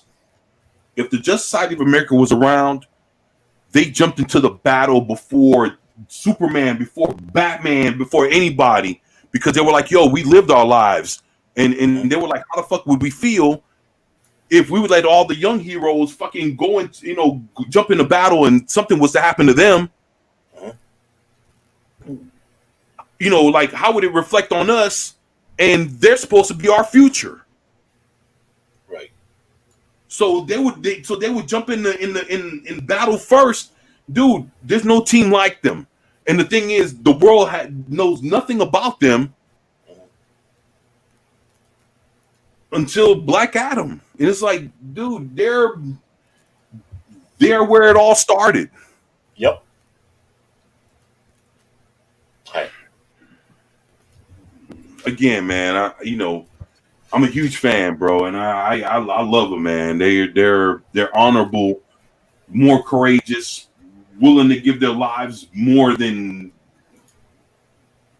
our current day Superman, more than our current day Batman, and more. They're willing to fucking die on the battlefield before them. Right. So they'll push away the young heroes. Like, yo, they've done it time and time again. They're like, yo, if we fall, the world's gonna need y'all. Like if we fall, you know, you're all that's left. So we're gladly, you know, we've done this shit. We've dealt with, you know, we saved the world, 100 times over. We'll be gladly, you know, we'll be happy to fucking jump in the middle of, you know, at the start of this and try to see if we can do something about it before you guys have to step in. Right. Like, there's no other team, like, no, the Avengers, X-Men, they don't even do each other like that. They're always fighting with each other. Yeah, it's like, fuck all that, man. It's exactly, man. Dude, if I'm not mistaken, in the last year or two, they just had another fucking fight between themselves. Mm-hmm. Just side of America, man, dude, if you look up their heroics, man, it's fucking unbelievable, man. These guys are fucking, they're true heroes, man, beyond what you think of current day Batman and Clark Kent, you know, Bruce Wayne and everybody else. Like these, and I own the comics that prove time and time again that they're willing to fucking sacrifice themselves and deal with whatever. Fuck, dude. Again, man, this fucking team is amazing, man. Mm-hmm. And it's what started it. I mean, that having a superhero team. Well, you know, it's crazy. You know, when it comes to like, when it comes to like the Just Side of America, there's there's a lot of good material out on them. Mm-hmm. And shit, I mean, they're gonna get their time to shine one day beyond Black Adam. Mm-hmm. And I mean, if you look at Stargirl tried to put them out. Yeah. So I mean, there's something there with that team, and the fact that they were able to survive through all that and they're still functioning in today's time. Mm-hmm. Well, and I think a key to that is because they're so long standing, but they weren't. Eventually, they became a second fiddle to Justice League. Mm-hmm. All this bad writing and all this weird, like we want to make everybody, gay or whatever. That's all hanging on the primary characters. Mm-hmm. So these second tier characters haven't had to deal with that yet. So you're still. Actually, they did. Did they? Look, not to the same. No, actually, yeah. It's pretty bad. What happened when they did the New 52 back in around 2010?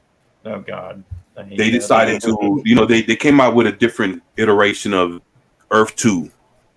So within that, they came out with Alan Scott the original Green Lantern, Right. Yeah. and they made him gay. Mm-hmm. But the thing is that when they did the Infinite Crisis and they did the DC Rebirth, his character basically went away, and the original Alan Scott came back, the real Alan Scott. But then what happened was they ended up changing the original Alan Scott and basically combining him with the New 52 Alan Scott. And what kept the same from the New 52 Alan Scott was him being a gay man. Whatever.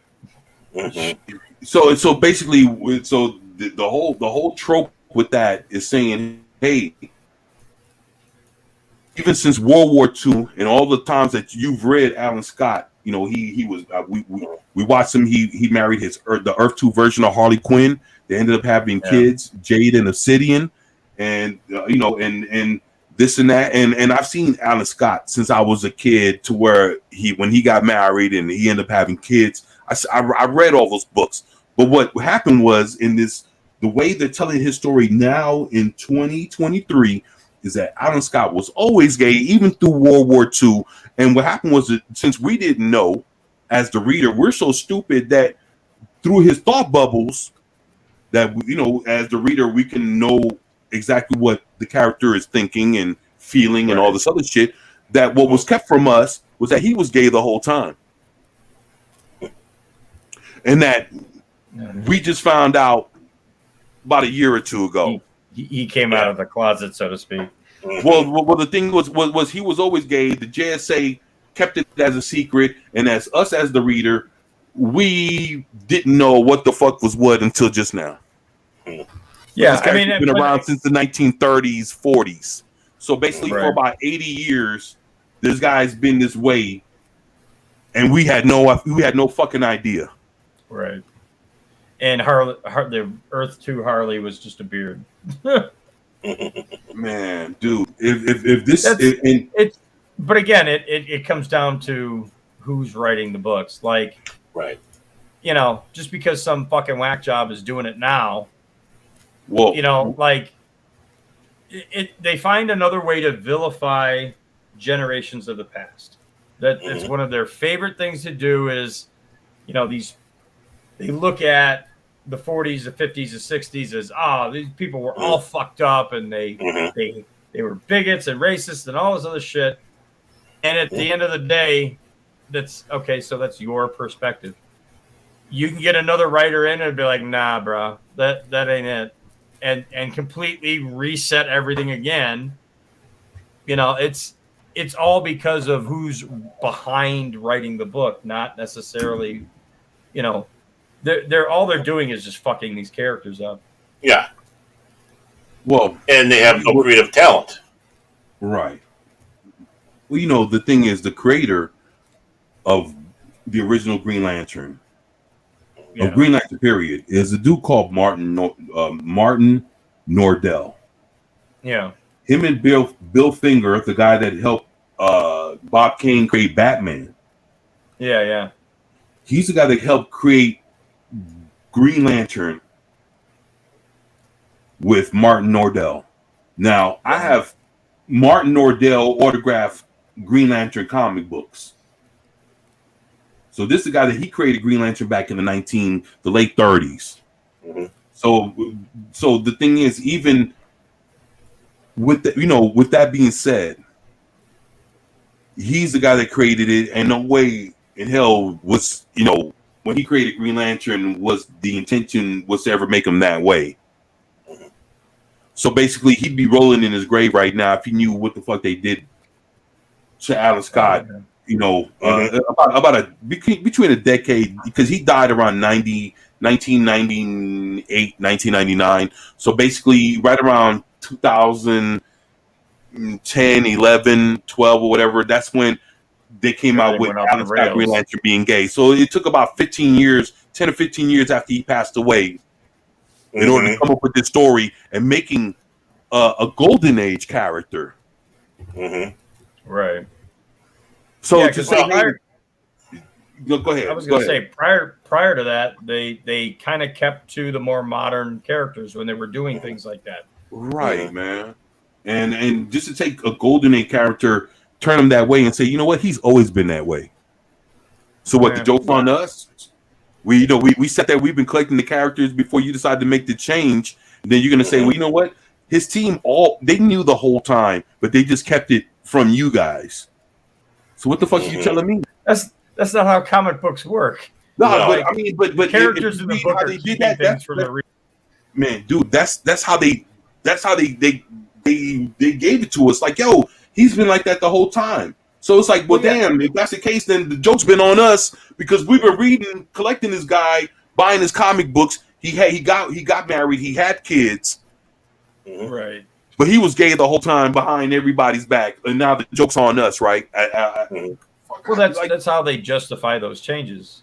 They give it a spin that, well, you just weren't paying attention, or they'll start to fill in the blanks with like flashbacks, and it'll be a scene from a previous comic, and I've seen them do it multiple times where they'll redraw a particular page or whatever, but they'll add panels to it, and they'll be like, see this right here, and it's like, but that's not how the original comic was, right? You added context that wasn't there, or that didn't need to be there, right, to justify your current change.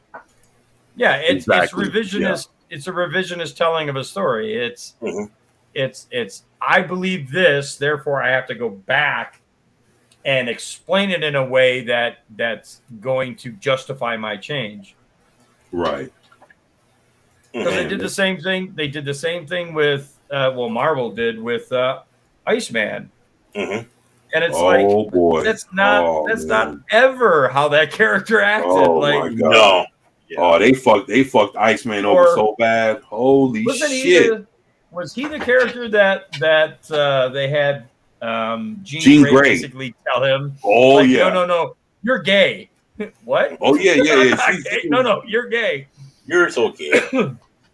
Right. And again, it's more revisionist shit. Like, Jean Grey knew all along and never said anything, and whatever. You know, and how much of that, like, I'm surprised they haven't pulled this card at this point where they took a character like Jean Grey, who can manipulate people's minds, to manipulate somebody into being gay or bisexual or whatever. Like, they haven't quite taken that step yet. They've only revised past events to explain things. I'm waiting for the fact one of these days they're gonna do it. They're gonna take Jean Grey, and she's gonna be like, you know what? You're pissing me off. Now you suck dick. And that's gonna be the end of it. It's just like, what the fuck? I mean, but basically, isn't that what she did to Iceman? Well, no, like, I mean, and again, it's if you read it from their perspective, it was just, I can tell in your mind you're gay, even though you don't know it yet. Like, so it's not necessarily right. Like, they didn't outright say that she manipulated him into being gay. It's just that because she could read into his mind, she's seen things in there that supposedly he couldn't see himself, which is horseshit. Whatever. Right. So basically, what she pulls it out of him and makes that dominantly what he is. Yeah, pretty much. But in a verbal sense instead of being an actual manipulation sense. Yeah, I mean, they have to do that to existing characters because they don't have the talent to do it to a new character. You know, I can't create a new character. All I can do is put my head down. When you said that, I was like, yeah, they don't have the talent enough to create a new character that's interesting. And you know what? If you do, nobody will care. Like, if you create a new character that's interesting and part of their backstory is that they're bisexual, gay, whatever, that's fine, right? You've created a character that works within that universe, and oh, by the way, they happen to be gay. Fine. Mhm. Don't tell me every fucking issue that he's gay. I don't care. Or every other panel. Or every other panel or whatever, you know, and just let that be part of the character's background. And they don't understand that. They think they need to reiterate it over and over and over and over and over again because people start to fucking pull back and be like, what the hell? Why did you take this long-standing character who had a relationship with a female and suddenly make them not what they were? Yeah, that's Tim Drake, man. Right. Well, and that's also Rayner, Kyle Rayner. Right. Like, is it? If I'm not mistaken, I could be wrong, but isn't Kyle Rayner the one that was involved in the whole girlfriend in the fridge bit? Yeah. I Right. own that. That was Major Force did that to him. I own those combos. That was the first. That had to be like the first 50, like the first 10, like the first 2 years of him being Green Lantern that happened to him. Right. Yeah. Right. Super Yeah. early I on. And then later on, no, he's gay. Like, okay, so why was he so upset of a bearded, girlfriend being in a fridge? That wasn't his actual girlfriend. If you're telling me this now, like that was just some female that was covering for him. Like it completely blows the context of that story out of the water, because why would he give a shit? Right. Well, I mean, yeah. Actually, you fucking me up now. I didn't even know Kyle Rayner. Holy shit. Yeah, they did that post. Wasn't it Darkest Night? That whole bit. But the thing is, I don't see him in the magazines though. Yeah, I mean, I haven't seen, because they completely... No. I'm saying like when they do like the Pride comedy, like anybody that's... Yeah, I think they moved on from him because they want to take those new characters and like they already ruined him. Yeah, because the thing is, I've never seen him in any Pride comic book, but I know they have that one. They have the one Green Lantern with the black chick that they have her in that shit with the little fucking shade with the old school glasses on, like from what the 50s or whatever. I don't remember the 50s. Pointed ends or whatever. So I see her in those, but Kyle Rayner, I don't see him in none of them shits. And I've been looking every year, like, what the fuck are you gonna, what are y'all gonna do next, and who y'all gonna fucking turn out next? So I watch them visually. Well, that's their other issue, is they can't, like, they change a character and then they move on. And then suddenly that character is no longer important because they need to move on to the next character to ruin. Right. And then once that's happened and they've, they're a year or so past that, it's no longer important because everybody either stopped reading the comic book or, their stories aren't involving that character. They just move on to the next character and they just keep doing that. Right here, like, no, I'm saying to what you're saying right here. Glincher says when a character has existed decades, then they say he's gay. Is like they condone conversion therapy. Yeah. Well, yeah, it's their version of conversion therapy, not the opposite end of the spectrum where, for years, and there was a movie about this, if I'm not mistaken. I mean, granted, it was tongue in cheek, but it was still, a female says she's a lesbian, and they quick send her off to a camp to make sure she's quote unquote not a lesbian. It's the Christian right did the same thing, only inverted. If a particular person came out and said that they had gay tendencies, they quick try to no, you're not gay, no, and then they try to do the opposite.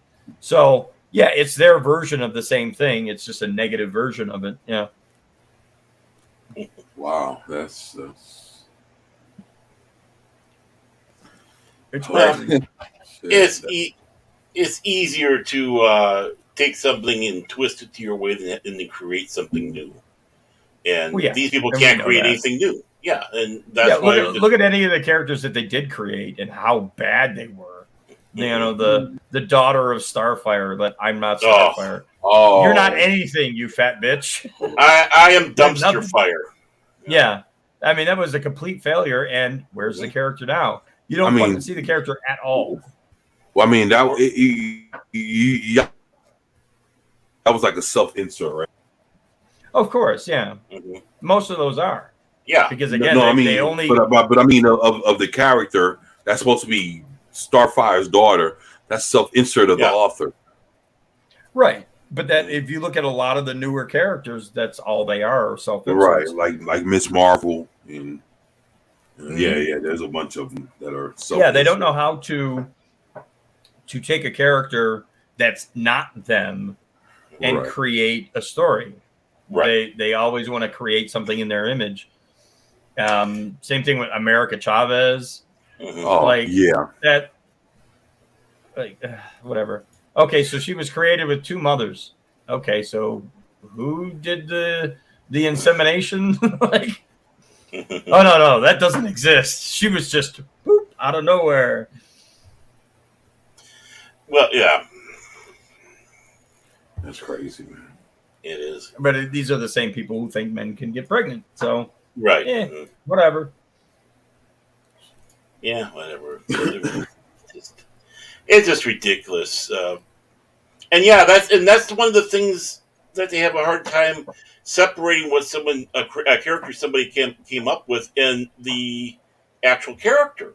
And they start thinking, oh, you're just like that person because I do that. You have to do that because they don't have any comprehension. Yeah, no. Outside of that realm. You look at it, like a lot of those original comic book writers had writing credentials beyond comic books. Like they weren't just comic book writers. No. Or at least they had schooling that trained them to be or taught them to be professional writers. Mm-hmm. And the medium that they chose to do was comic books. So, you had far better stories way back when that had a lot of depth to them.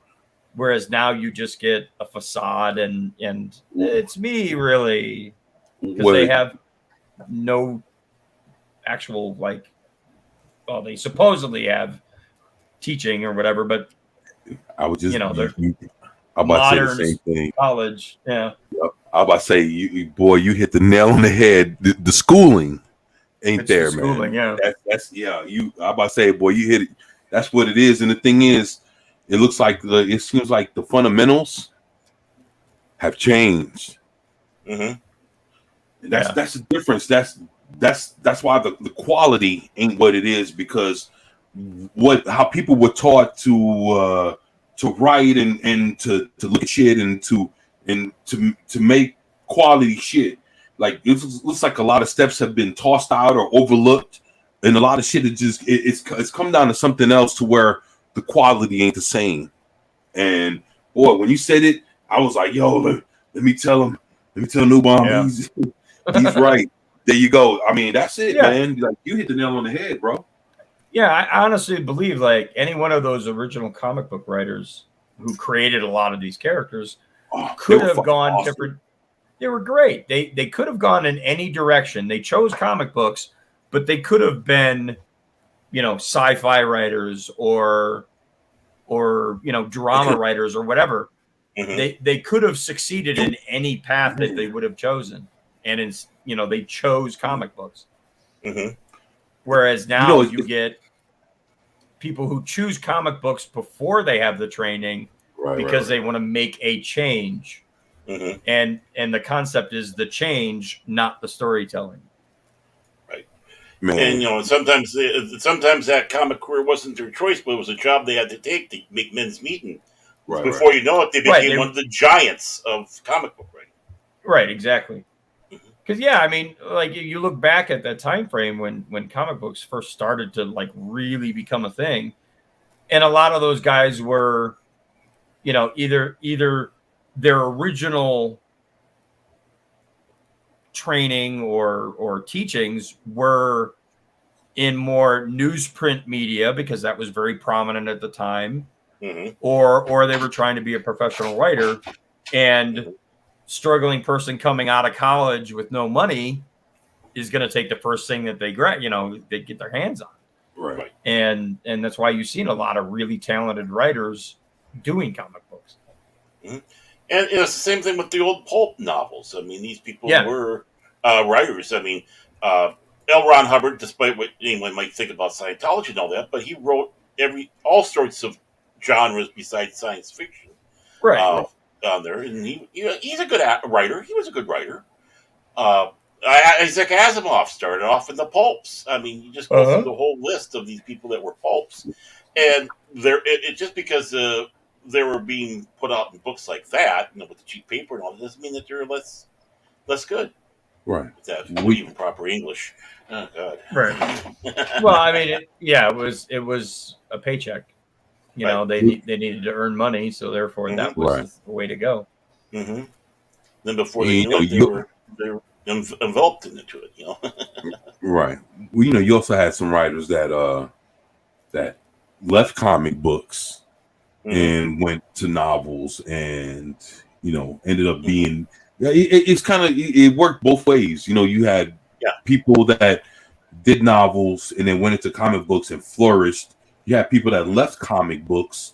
They were okay or whatever or passable, but they left comic books and went to novels and ended up doing better in novels than they did in comic books.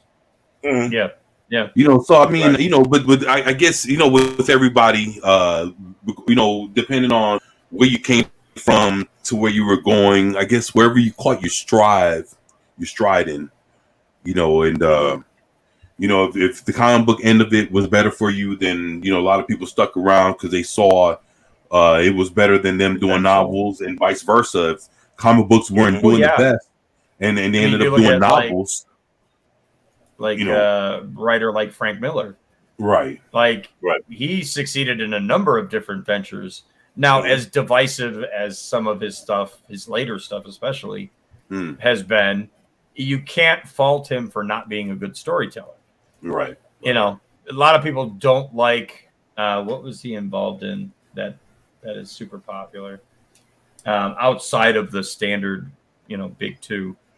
You mean he was always? I mean, he did Sin City, huh? Right. Yeah.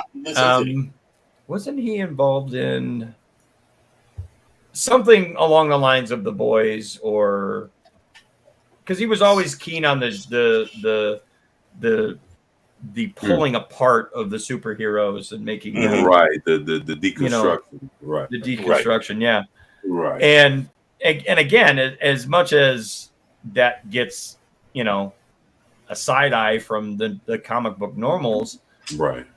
You look at his stories, you can't say that his stories were badly told. You may not like the content of the story or his direction, but they were still good stories. Mm-hmm. And wasn't he also? He was involved in. And I don't know why I'm blanking on it because it's a big thing. You know what, man? I'm with you, dude. I've been blanking out this whole fucking live stream, man. Are you thinking 300? Well, no, not 300. It had more to do with the deconstruction of superheroes. Okay. I mean, because of course, Dr. Manhattan and all that. What is that? That's Alan Moore. That's the Watchmen. Yeah, that's the Watchmen. Yeah, that's Alan Moore. The whole concept of superheroes aren't necessarily that virtuous is an interesting concept, and I liked the original Watchmen. Right. Mm-hmm. Not just the movie, but the actual comic book. Right. Yeah, it's a good comic. Yeah. Yeah, I own it. I think it's one of Alan Moore's best outings he's had on something. Yeah. Yeah. But I mean, and Alan Moore was another one. Yeah. That. Yeah. Well, yeah, Alan Moore is unique. Yeah. Wow. Glinzer, damn. Yeah. Never thought about that. He's not wrong. No, he's not. Glinzer says today we say comic shops with the manga section soon it'll be manga shops with a comic section. Wow. Yeah. Never thought about that, brother. It's true though. I mean, a lot of these, like, I only have, I think, 2 in town that I know of, comic book shop wise, that are pretty small. Right. So it's hard to really tell what's popular and what's not because it's just such a tiny shop. Right. But yeah, I see images of a lot of these bigger shops, and it's like 4 rows of anime and like 1 half wall of comic books because they know what sells. Right.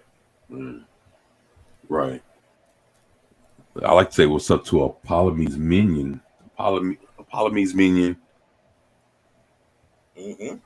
Thank you for being here.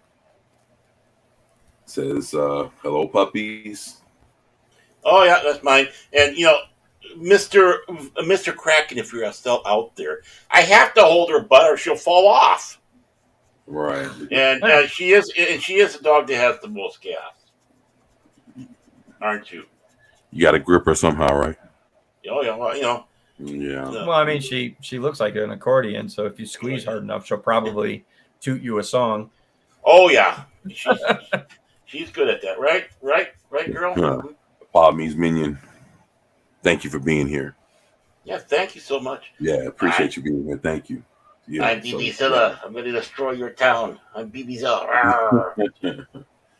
But yeah, I mean, it's crazy how I don't know. This is crazy how shit's going down now, man. Yeah. But all we can do is kind of roll with the punches. And did I tell you that I bought my first manga the other week? What was it, man? Go 13. There you go. Yep. There you go. Yep.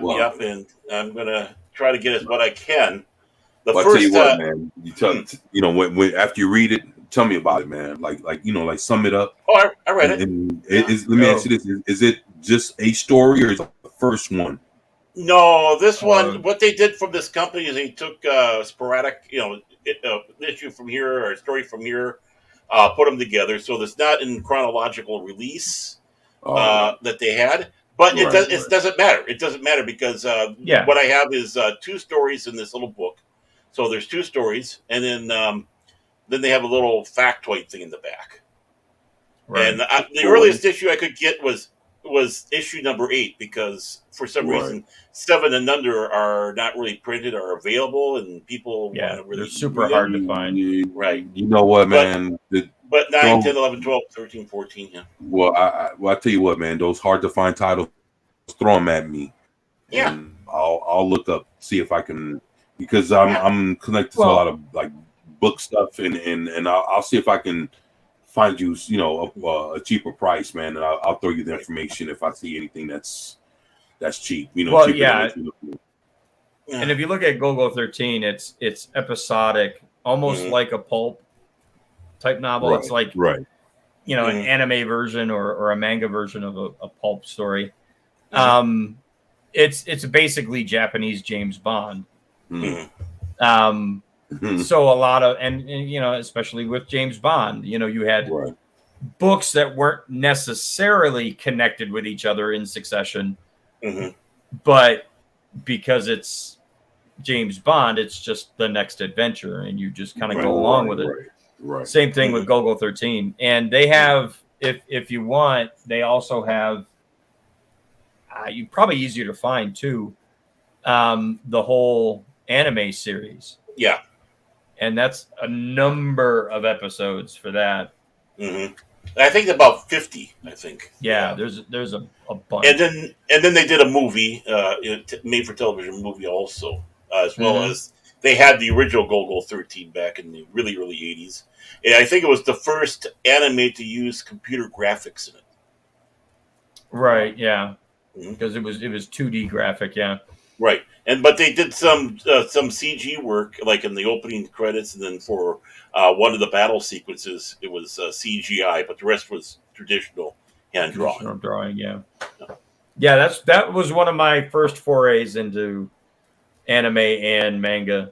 was Gogol 13, and then one of the guys I used to work with, he's like, "Here, you should try this," and it was Bubblegum Crisis. Oh, And that was I never seen that. I never seen that. interesting. I mean, it's again with most Japanese, it's female centric, Well, I know, but not dirty. I mean, Right. it wasn't like R-rated or anything. no. But yeah, I mean, like a spy team, so to speak, and they all had specific specialty, things that they could do. Not like superpowers, but like they were all trained differently. right. But it's interesting. It's like I didn't mind it. I preferred Gogol 13 because it was far more serious. Yeah. and it was a bit more graphic. Mhm. Bubblegum Crisis was more like, okay, this is like a pre-teens kind of Right. story, Mhm. which, it was good animation, but it wasn't like the best. But yeah, from there, I think, what did I go to next?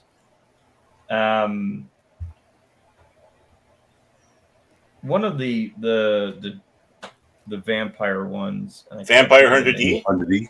Might have been Vampire Hunter D. One of the first that ones, thing yeah. is awesome. Yeah. That is a freaky movie. I love that one. I mean, Yeah. the game is fucking fire. You ever played it for the PlayStation? No. PlayStation 2? Nah, I played it. Man, that's just fucking awesome, man. It's just basically it's like another adventure of his. It has like the cutscenes from the people that did the movie. Yeah. So I mean, yeah, man, like that shit is fucking good, man. I wish I didn't fuck out like a dumbass. Like, I don't know, later on I could sit back and look at some of the shit I done traded or sold or whatever. I'm like, I should have never fucking done that. But yeah, man, I mean it's worth getting that one. And Vampire Hunter D, and there was another one that's worth getting, man. Oh, Berserker Warcry.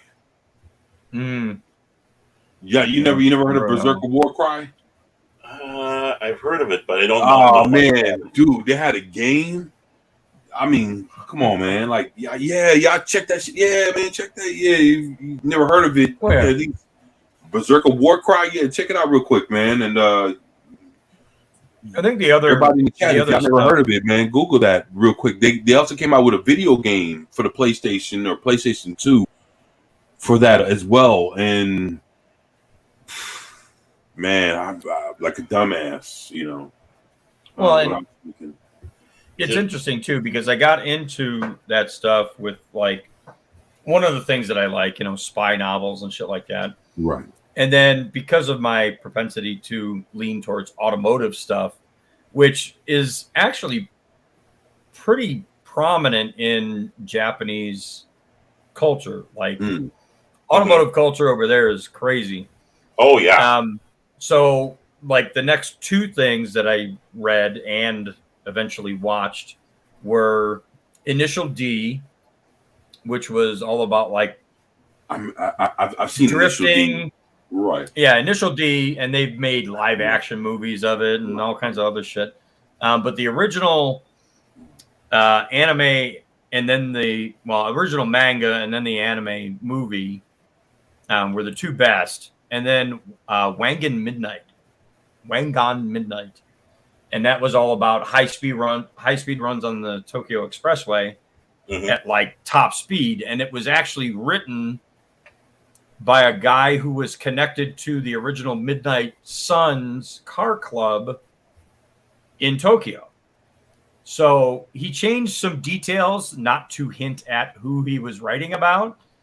But you could definitely tell there were certain very distinct characters in that story that matched up to certain individuals, very rich individuals in Tokyo who used to do these midnight runs. And yeah, it's pretty trippy. And it's actually a really good story.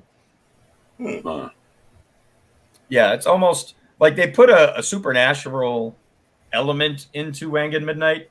Like there's basically the main character wants to be part of the scene, but he doesn't have the car to pull it off. He's got not a fast enough vehicle. So he goes to purchase a vehicle and ends up at a junkyard and runs into what they call the Devil Z. Now, in the anime, the Devil Z is a first gen 240Z, or what they called a Fair Lady Z in Japan. And it's supposedly the original owner wrecked it, died, and the car keeps coming back around, kind of Christine-like, but not in the fact that it fixes itself. Like he still has to build it up, right? But it's like it's bad luck to whoever drives it and owns it. And when he builds the car and gets it all back up and running, it's the same color. And in Japan, your license plate goes with the car. So if the car is sold, the plate goes with it, and you carry that plate throughout. So he has the same license plate, the car's the same color, and it's built the same way as the guy who died. And he shows up, on the highway one night, and another one of the sub characters recognizes the car and is like, "Wait a minute, that's the Devil Z. It shouldn't be here. It should be destroyed." And he ends up racing against other people, and he starts to mimic the original owner in his mannerisms and shit. It's like really trippy.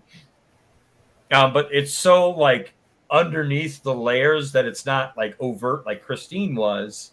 It's much more subliminal, and it's a wild story. Glenzer says, "I remember the Berserker game on Dreamcast. Oh man, Dreamcast, classic stuff. Yeah, you got it, man. I miss Dreamcast, man. I miss Sega Dreamcast. Shenmue was big on there too, man. Along with what was that vampire game?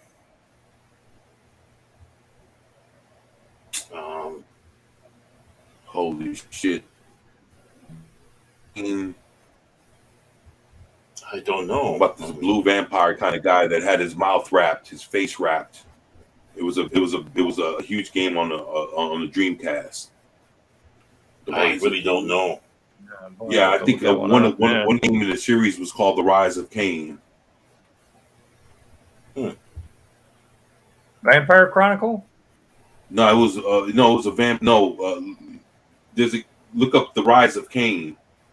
Legacy of Cain. Legacy of Cain, right? Soul Reaver. Yeah. Soul Reaver. Yeah, there you go. I don't know why I said The Rise of Cain. I don't know what the fuck I'm thinking about, but yeah. There you go, man. I knew it was Cain something, so I knew I wasn't too far off, man. But yeah, that right there was phenomenal, man. That was Dreamcast that birthed that. And also Sonic was pretty good on there too, from what I remember. And they also had a good they also had a Resident Evil the Jill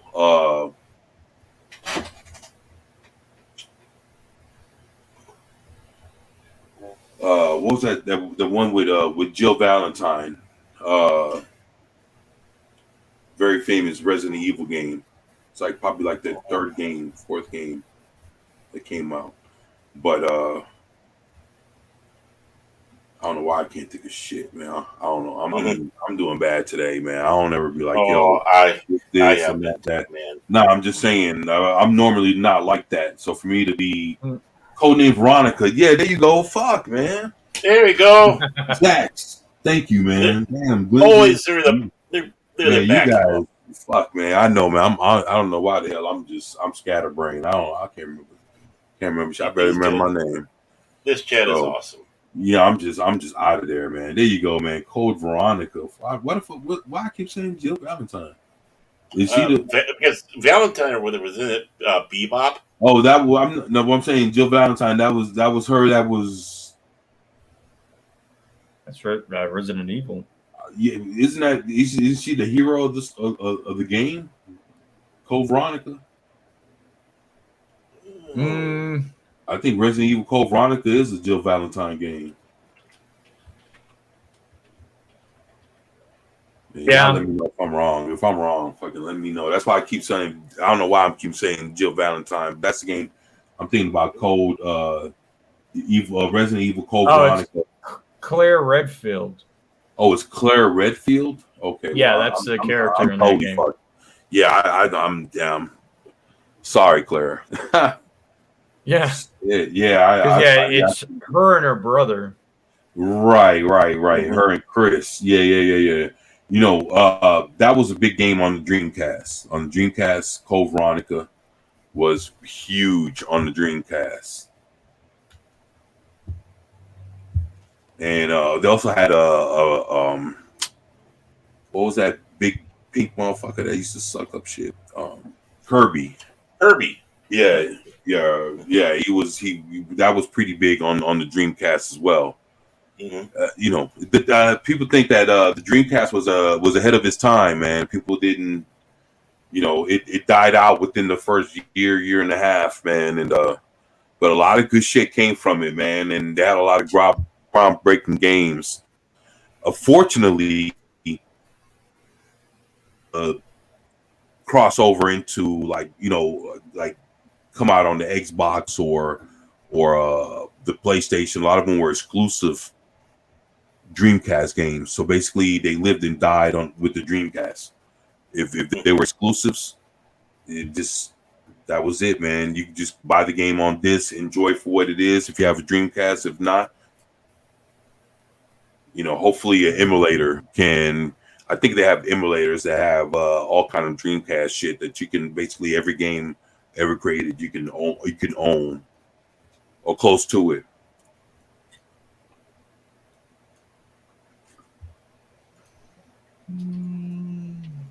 Yeah, Dreamcast was a shit, man. It really was, man. Code Veronica, you guys are awesome. Dreamcast has the best fighters: Soul Calibur, Dead or Alive 2, Marvel vs. Capcom 1 and 2, Power Stone. Dude, Dreamcast had a lot of groundbreaking shit, man. Like I say, man, if anybody can find a Dreamcast, I mean, you'd be surprised, man. A lot of people have a lot of shit cheap. You know, and you'd be surprised how many people just want to get rid of that shit, man. Yeah. Some people, speaking of Marvel versus Capcom, we actually have a stand-up cabinet at work. Well, it's at work. It's in the cafeteria, and it's got a number of games on it, including, I think, the first Marvel versus Capcom. Right. Well, shit. Yeah, that was actually. I haven't seen a cabinet like that forever. Right. I remember seeing that on the Dreamcast, man. I'm telling you, that was some good stuff, man. I miss that. And again, Shenmue was pretty big too. I had Shenmue. Yeah, wasn't Shenmue BioWare? I'm not sure if it was BioWare. I thought it was because the PC version of the game had pretty much the same kind of combat system as the first Knights of the Old Republic, or is it Obsidian? I'm trying to remember which one. I think you might be thinking about Obsidian because Shenmue was a dude in a brown jacket running around with a Band-Aid under his eye. Yeah, let me see. Publishers. And actually, Shenmue 2 came out, and actually, you know, it's funny because I'm thinking of a completely different series. Right. I remember about a year and a half ago, I walked into a store and they were selling Shenmue and Shenmue 2 together for the Xbox One. And they were selling it for $4.99. Oh, Jade Empire is the one I'm thinking of. Oh, okay. And that was BioWare, yeah. Man, yeah. Like I said, I owned. They ended up releasing Shenmue for the Xbox One, and I seen it for $4.99 in the store. But it was Shenmue. It was Shenmue 1 and 2 together. Together, yeah. But don't they have Shenmue 1 and 2 together, brand new? A new Shenmue game? Shenmue? Yeah, I want to say I thought there was a more recent one. I thought 2 was the recent one. Hold on, because there's a 3. Yeah, it's on Steam. Oh, that's probably there's a Steam? Shenmue 3 on Steam. Yeah. So it's not released on nothing else. Nothing. Just the only way you can get is on Steam. No, it had console releases, PlayStation 4 and Xbox One. Damn. So yeah, I mean it's the same character. It's a continuation of the story. PlayStation 4 and Windows. So no Xbox. Right. Just PlayStation 4 and Windows. That's why I never heard. That's why they released the 1 and 2 on the Xbox One. And right. Now they tell me there's a 3 and I never heard about it. That explains why I never heard about it. Okay. Wow. Well, yeah, and it was built off the Unreal Engine 4, which is fairly recent. They only went to 5 like end of last year. So that had a good engine behind it. Right. Yeah. And if I'm not mistaken, I think it took a while for 2 to come out. Yeah, this was when was it released? Yeah, 2019. So it's fairly recent. Wow. Well. Yeah. Shit.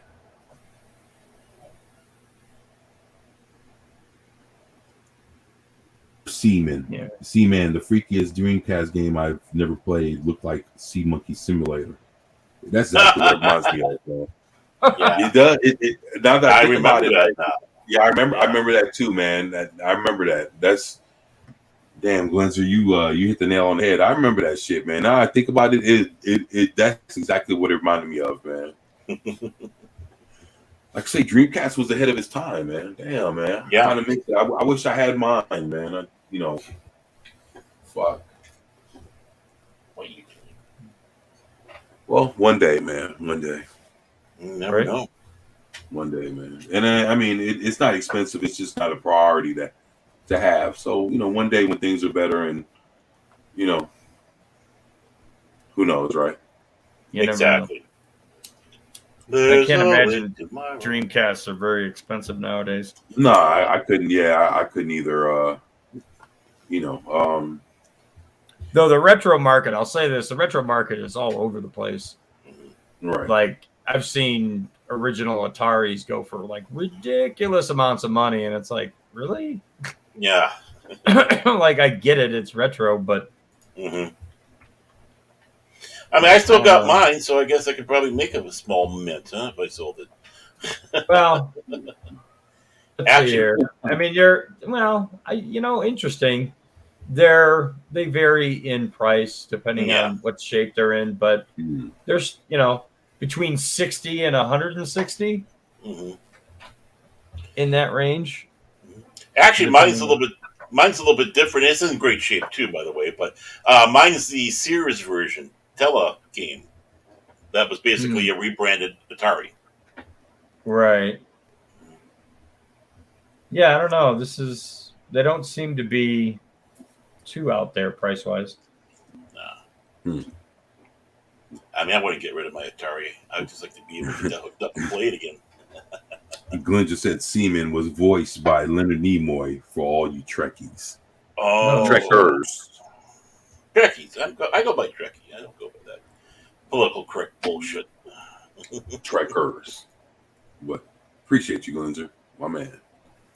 Knows his shit. Yeah. But I mean, I'm looking at a tracking website, and for a Dreamcast, like I said, anywhere between 60 and 160 seems to be the going rate. Mm-hmm. And it depends on if it's just the console or if it's got extra stuff with it, games, whatever. Right. Some of these, like Sega Dreamcast Launch Edition home console. And then some of these, like the black ones. Sega Sports Edition black console with controller and hookups, 170. Yeah, I mean, they're all about the same. Yeah. So if they're black, they cost more. Yeah.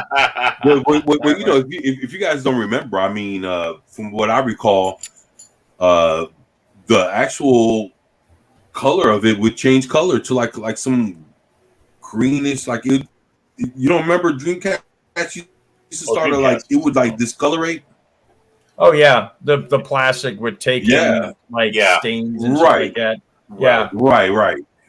So I guess to have a black one, I guess you know. Yeah, now here's one: Sega Dreamcast Launch Edition Home Console White. Looks like the Dreamcast and one controller. This guy wants $300 for it. Wow, that's a bit much. And it doesn't have like some of these things.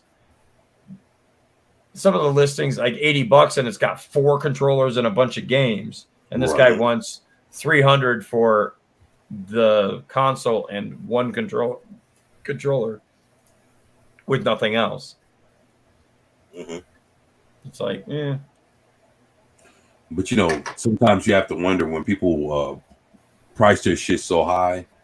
You know, how long do they actually, you know, have it sitting there? You know, I mean, to be fair, this listing has pictures, and it looks like it's funny. Like he's got it in a kind of yellowish light, to make it not look like it's been stained. But it's obvious. You can see the color difference between the console and the controller. And there's a distinct color difference in one of these pictures, which is a little bit clearer. But he's still got the box, which I'll give him that. A lot of these don't have a box. But yeah, I mean, it is what it is. They vary. Oh shit! Well, one day. Yeah. One day. We all say that one day. Right. But hopefully it will happen. Right. Yeah. You know, hopefully it'll happen. Man. Well, and again, like I said, you know, with a lot of these like titles that people are looking to play, you know, are you keen on the title itself or the platform that it played on? Right. Because I could probably find for PC, like, you know, what do they call abandonware? Basically, you know, programs that aren't being progressed anymore. Like whatever company created it is gone, and whoever owns the rights don't chase down people who are posting these games. So you can still get older games that are listed as abandonware for free. You know, if you're looking for the game itself and to play the game, and it's not so much about the console. Right. Huh. Well, I guess that's another option to look at. You know, in case you don't have money to. Right. Well, like those older like Star Wars. TIE Fighter and X-Wing games and all that. Oh yeah. That are not in, you know, print anymore, or, you know, whatever you would call it. Right. You can dig around and find those games. Yeah. They're on Steam. Or they're on Steam, yeah. Yeah, actually with Steam, there's a ton of Star Wars stuff. They've got it all bundled together. So for like, I think it's like $50, you get like 10 games. And it's all the older games. Oh yeah! In fact, that's what I hit was the one of those bundles, and there was a sale on top of the bundle. So I walked away with a steal. I mean, wow! Well, and it's funny too. Like, oh yeah, I never really liked Force Unleashed. I thought it was like a fever nightmare of a Star Wars story. Like. Right. Take everything that a Jedi or a Sith possess as powers and just amp the shit up to 11. Because he was so OP in those fucking games. It was ridiculous. I don't know if it was like the first one or the second one. I think it was the second one where he's on a version of the Death Star and he's basically just picking up stormtroopers and throwing them out into space because there's like a big gaping hole, and he's just like pick, boo. And it was like you could throw stormtroopers around into each other, and like nothing posed a threat to that character. Yeah, they have once you leveled them up, it was like ridiculous. Yeah, actually, I have the steel book edition of both games, and yeah, they one of them's the Sith edition. Oh yeah, yeah, and it just comes with all this stuff, man, and extra DLCs, and yeah, it's interesting, man. Yeah, but back then that was when Lucas was still decent, man. LucasArts and that was still actual LucasArts, yeah. Right.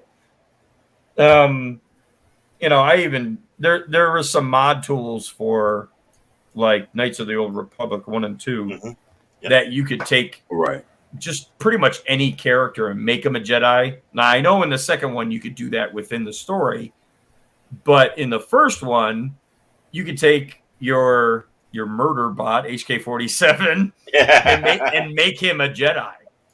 And you want to talk about an indestructible fucking mega death machine? That's what he became. You'd give him force powers and lightsabers, and he would dual wield lightsabers like fucking insane. And you just basically put him in your party and then let him go, and he would just fucking murder bot everything. Ah! You get all this XP just sitting back like, no, let him go. He's cooking. Wow. I remember that. That's man, I miss those days, man. Yeah. Oh, I love going back and playing those. Yeah, me too. Knights of the Old Republic. I love those games.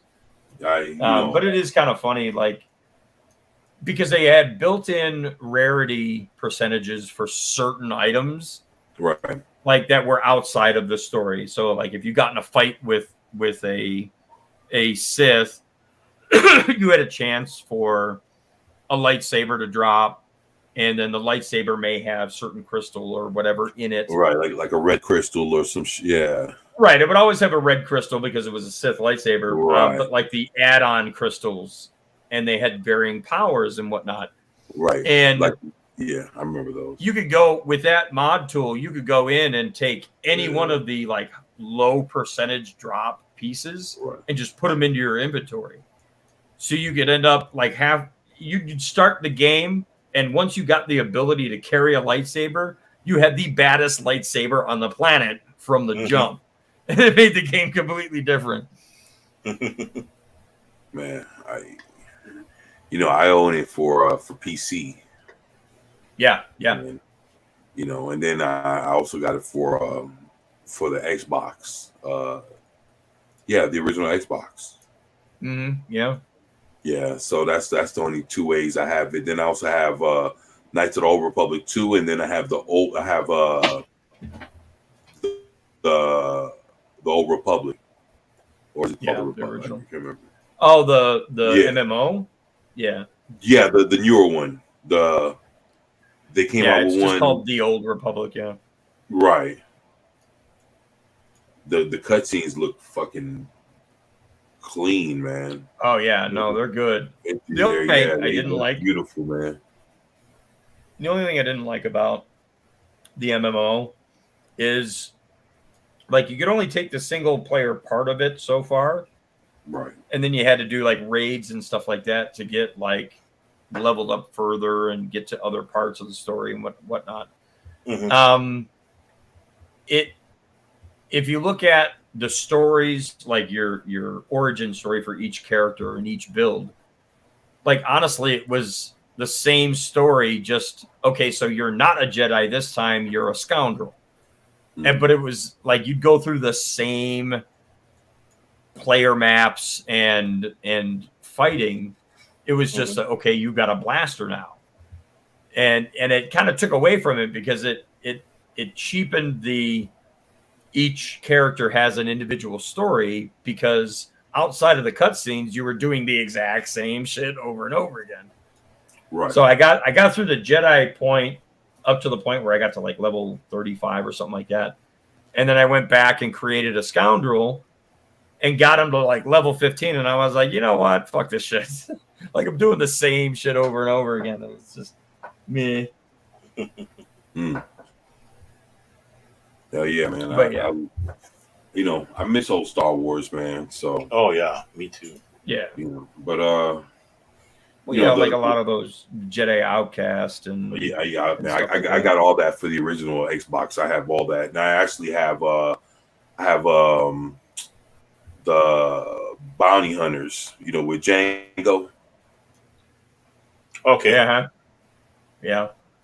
Yeah, it was had the Bounty Hunters game. That was, from I'm saying, that was a PS2.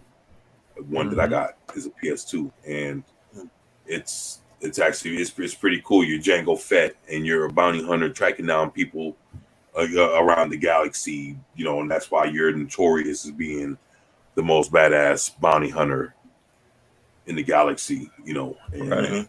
yeah, it's basically his adventure, and it's fucking awesome, man. Yeah, I think, and I say this every time Star Wars is brought up to like with people mentioning like they're gonna come out with another movie with Rey and all this other shit. Yeah, and I'm like, they keep missing a prime storytelling era, and it's pre Knights of the Old Republic. It's Mandalorian Wars leading into the Old Republic, which we only got in past tense in the games, right? Because you're starting at a point after the Mandalorian Wars and Jedi Civil War and all that. Right. They could tell a lot of that. It doesn't include any Skywalker, so they don't have to hang it on that hat. Right. Like, and it's got good characters, and explain, like, you have this Mandalorian series called The Mandalorian. Why don't you explain what the fuck a Mandalorian is? Right. Like, truly explain it. Explain who Mandalore is, and why that's a title and not a direct name. Right. Because there have been many that have been Mandalore, and the leader of the Mandalorians, but instead you just kind of like sit it in the middle somewhere and, well, he's a Mandalorian and that's it. And it's just like, okay. And, they only vaguely touch on it. They never mention Mandalore at all, whether there even is a current Mandalore or not. Like, it's like, what are you doing? People would understand and like this better if, normies would. I know regular Star Wars fans already know all of this, but like normies would get a better grip on what's going on in the series if you explained what came prior. That's true, man. Yeah, and I would love to see a Jedi Civil War movie. That would be fun. Oh, yeah. That would be awesome. Or a movie with Revan. Oh, that'd be awesome. But, yeah, I would. But do you trust Disney's ability to do it, though? That's the thing. Well, you know what? I mean, it's not their ability to do it; it's their willingness to do it. Yeah. Because anything can be done if you throw enough money at it. Right. It's whether they want to, because they want to keep hanging on this Skywalker shit, and it's like, okay, the story's done. Like, not only did you ruin the end of the story, but you completely ignored any of the legacy, and now you call it Legends, and it's some other world shit. And it's like, let it die. Like, go somewhere else in the universe. There's so much other time frame and stories and stuff that you could tell that isn't directly linked to the Skywalkers in that saga. Move on. Exactly. It just, I don't want to see a force sensitive baby in the new movie. I don't give a shit. Yeah, I'm tripping how, characters that people have been watching on Disney Plus for the last few years. I wonder how Disney expects for everybody, on top of paying their subscription, supposed to go to the theater to watch all these motherfuckers all their shows together, all in one movie. Like, right. Like, that shit is fucking Again, that's just trash, man. I don't, whatever, man. Yeah. Well, and in my view of this new movie that they announced, like, okay, so you're gonna take a shit on the Immaculate Conception. Mm-hmm. Right. Like, she never had sex with Kylo, Right. and not that Star Wars would ever represent sex in any way in the first place, Mm-hmm. but there was. You're telling me this is legitimately a Force baby? Like Immaculate Conception. Well, be granted that was a Photoshop and more of a rumor gag thing than actual what they're looking at doing for that Ray series because they don't have anything. I don't think they have anything started for it. But but you're right. We already had our Immaculate Conception. That was Anakin. Right, and even though and they didn't really dwell on that at all. Like, it was just assumed, and that was it. You just moved on. Mm-hmm. But that was also Lucas bringing in midichlorians, which I'm sorry, fuck you on the midichlorians. If there's anything to say fuck you to Lucas on, it's that. And Han not shooting first. Well, yeah, the edited scenes that drove me nuts as well, because some of them were just bad. Like, I understand the extra graphics, cool. You made it look a little bit newer, but like having Han Solo step over the tail of Jabba the Hutt, at the spaceport, like, no, dude, that just looked awkward as fuck. Right. Because it wasn't a natural thing. Like, it just didn't fit. Mm-hmm.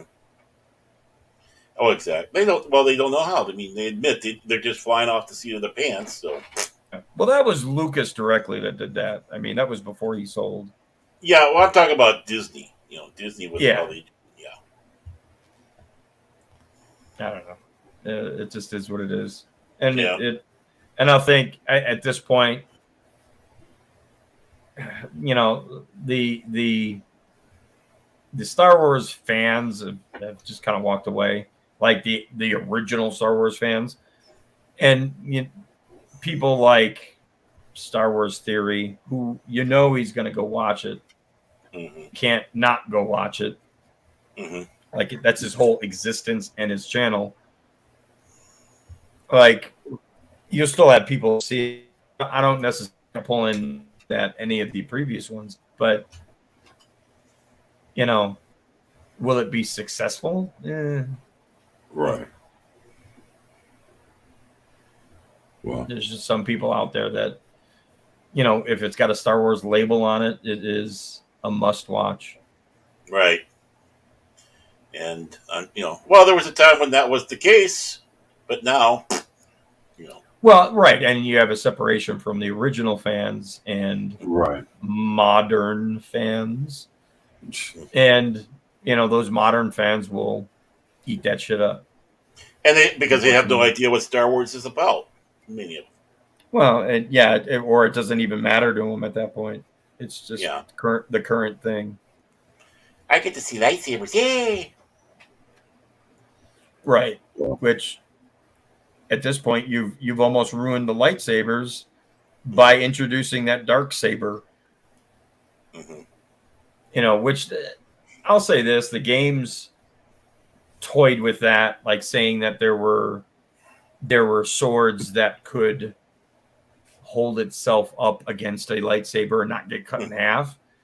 But it wasn't something that you regularly had to do in those games. Eventually, by the time you started meeting up against lightsaber wielders, you had one yourself, and it wasn't that big a deal. Right. But anyway, I digress. Well, we're good at that. Yes. Very good. Yeah, I think we're at the point now. I think 24 is starting to fall asleep. I'm at my breaking point too. I gotta get something to eat, and I got this chub on me. Hey, brother, you alive over there? I think he stepped away again. Oh, okay. Oh, it looks like he said about wrapping up in a few minutes. So, okay. Yeah, I kind of figured. I don't know. Wait for him to come back so we can end this. Yeah, end this show. Exactly. But, I do miss those old days, so I have to confess. So all I'm doing now is just going and reading through all my old stuff. Yeah, some of the stories I just need to reread again because it's been so long. And it's like, new. I don't need Disney. I got my own. I don't need Paramount. I got, my other comics and books and stuff like that. Right. I don't need the BBC. I got enough Doctor Who books and such to read. Well, yeah. It's just sad that they're destroying all that we love. Right, BB? Yeah. You agree? Yeah, I don't know. It's kind of. I mean, it's upsetting that they're going to take something and destroy it, but Mm-hmm. It's kind of how it is. I mean, media always kind of finds a way to fuck it up. Right. Well, it's if one thing is telling of the times, man. So, Yep. Right. shit. Well, yeah. I mean, you even TV shows, like you look at, the modern version of Magnum PI, and it's just like, this isn't the original. Like, Right.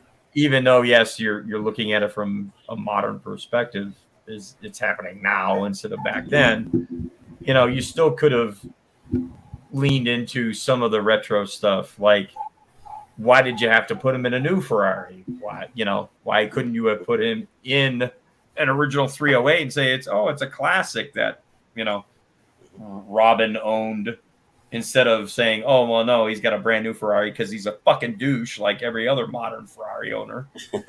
Right.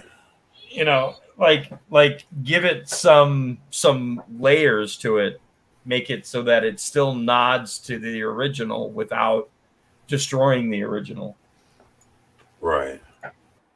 They could have done so many things with that show, and or any other show. Yeah, that's about right. Honestly, I mean, well, they Yeah. don't know.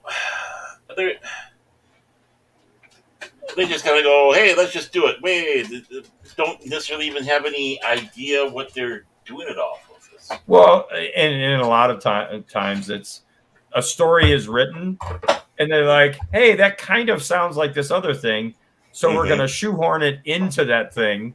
Yeah. And it doesn't fit. Mhm. Like rumors were out there they're going to redo Bullet, and I just kind of like shrugged my shoulders and went, Oh yeah. you're going to take a movie that honestly wasn't a great movie. It's just one big great car chase scene that makes that memorable. Mhm. And the story built around that car chase scene is meh at best. And now you're just going to make a meh movie worse by taking the one thing that made it iconic, which was the car chase scene. And you're going to, it's a modern Mustang versus a modern Charger. Oh, you mean a four-door Charger? Those shit things that they created that should have never existed? Sure, okay. And they'll CGI half the fucking driving anyway, because God forbid they actually put stunt people to work. Yeah. Exactly. Yeah. And then there was a rumor that they were going to do fucking Rockford Files. Oh God, no. And I'm like, don't you dare. No. Don't you dare. Because that is, like, of all the retro stuff that I would watch, that's one of the top shows. Rockford Files was a good show, and they would just completely screw it up. Mhm. Well, I tell you what, fellas, if you guys would like, we can wrap this up. I know I have to get up and get to moving around. Yeah. I gotta get something to eat and all that. Yeah, I'm getting. Yeah, I gotta do that too. Mhm. I've got like an hour and a half ish before I have to get ready for work. So. Oh yeah, for real. Well, I tell you what, I wanted to thank both of y'all. Thank y'all for being here with me. I like to thank my brother Vigilante Williamson and everybody in the chat for being here and kicking it with us and, you know, showing us love, man, and, you know, being awesome in the chat. Just want to tell everyone thank you. Before we go, you guys want to plug anything in? Not really. No, I mean, Pop Talk on Wednesday, Pacific for 1-4, I'll be at. You know, Right. when we get closer, like next month, I hope to be, you know, gearing up and doing stuff. So, Right. Well, I know tomorrow I'll be doing Cyberfrog 2 re-unboxing. You know, Ethan Van Sciver and his wife sent me new copies of Cyberfrog, and I'm gonna unbox those, you know, for everybody and get into that. And that'll be tomorrow. Tuesday or Wednesday, I'll be doing Comic Book 101 and showing the next step and what it takes in order to collect comic books. And that's basically buying comic books online. So I'm going to go through the whole ups and downs, the whole spill of how that works. And that's basically between that and dropping videos. That's what I'll be doing. So, you know, other than that, just wanted to thank everybody for being here with us, spending time with us.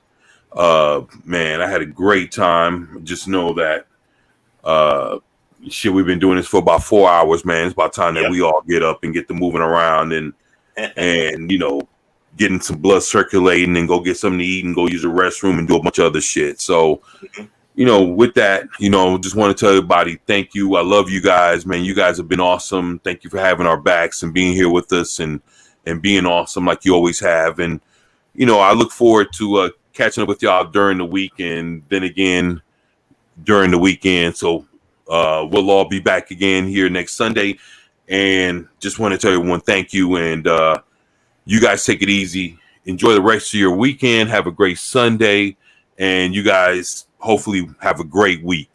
So with that, we have New Bomb Turk, Baron Norman Tag. I'm your boy, 24/7 Fusion Media. We are the Primetime Kings of Live Stream. And we are out. See ya. Peace, y'all. take care.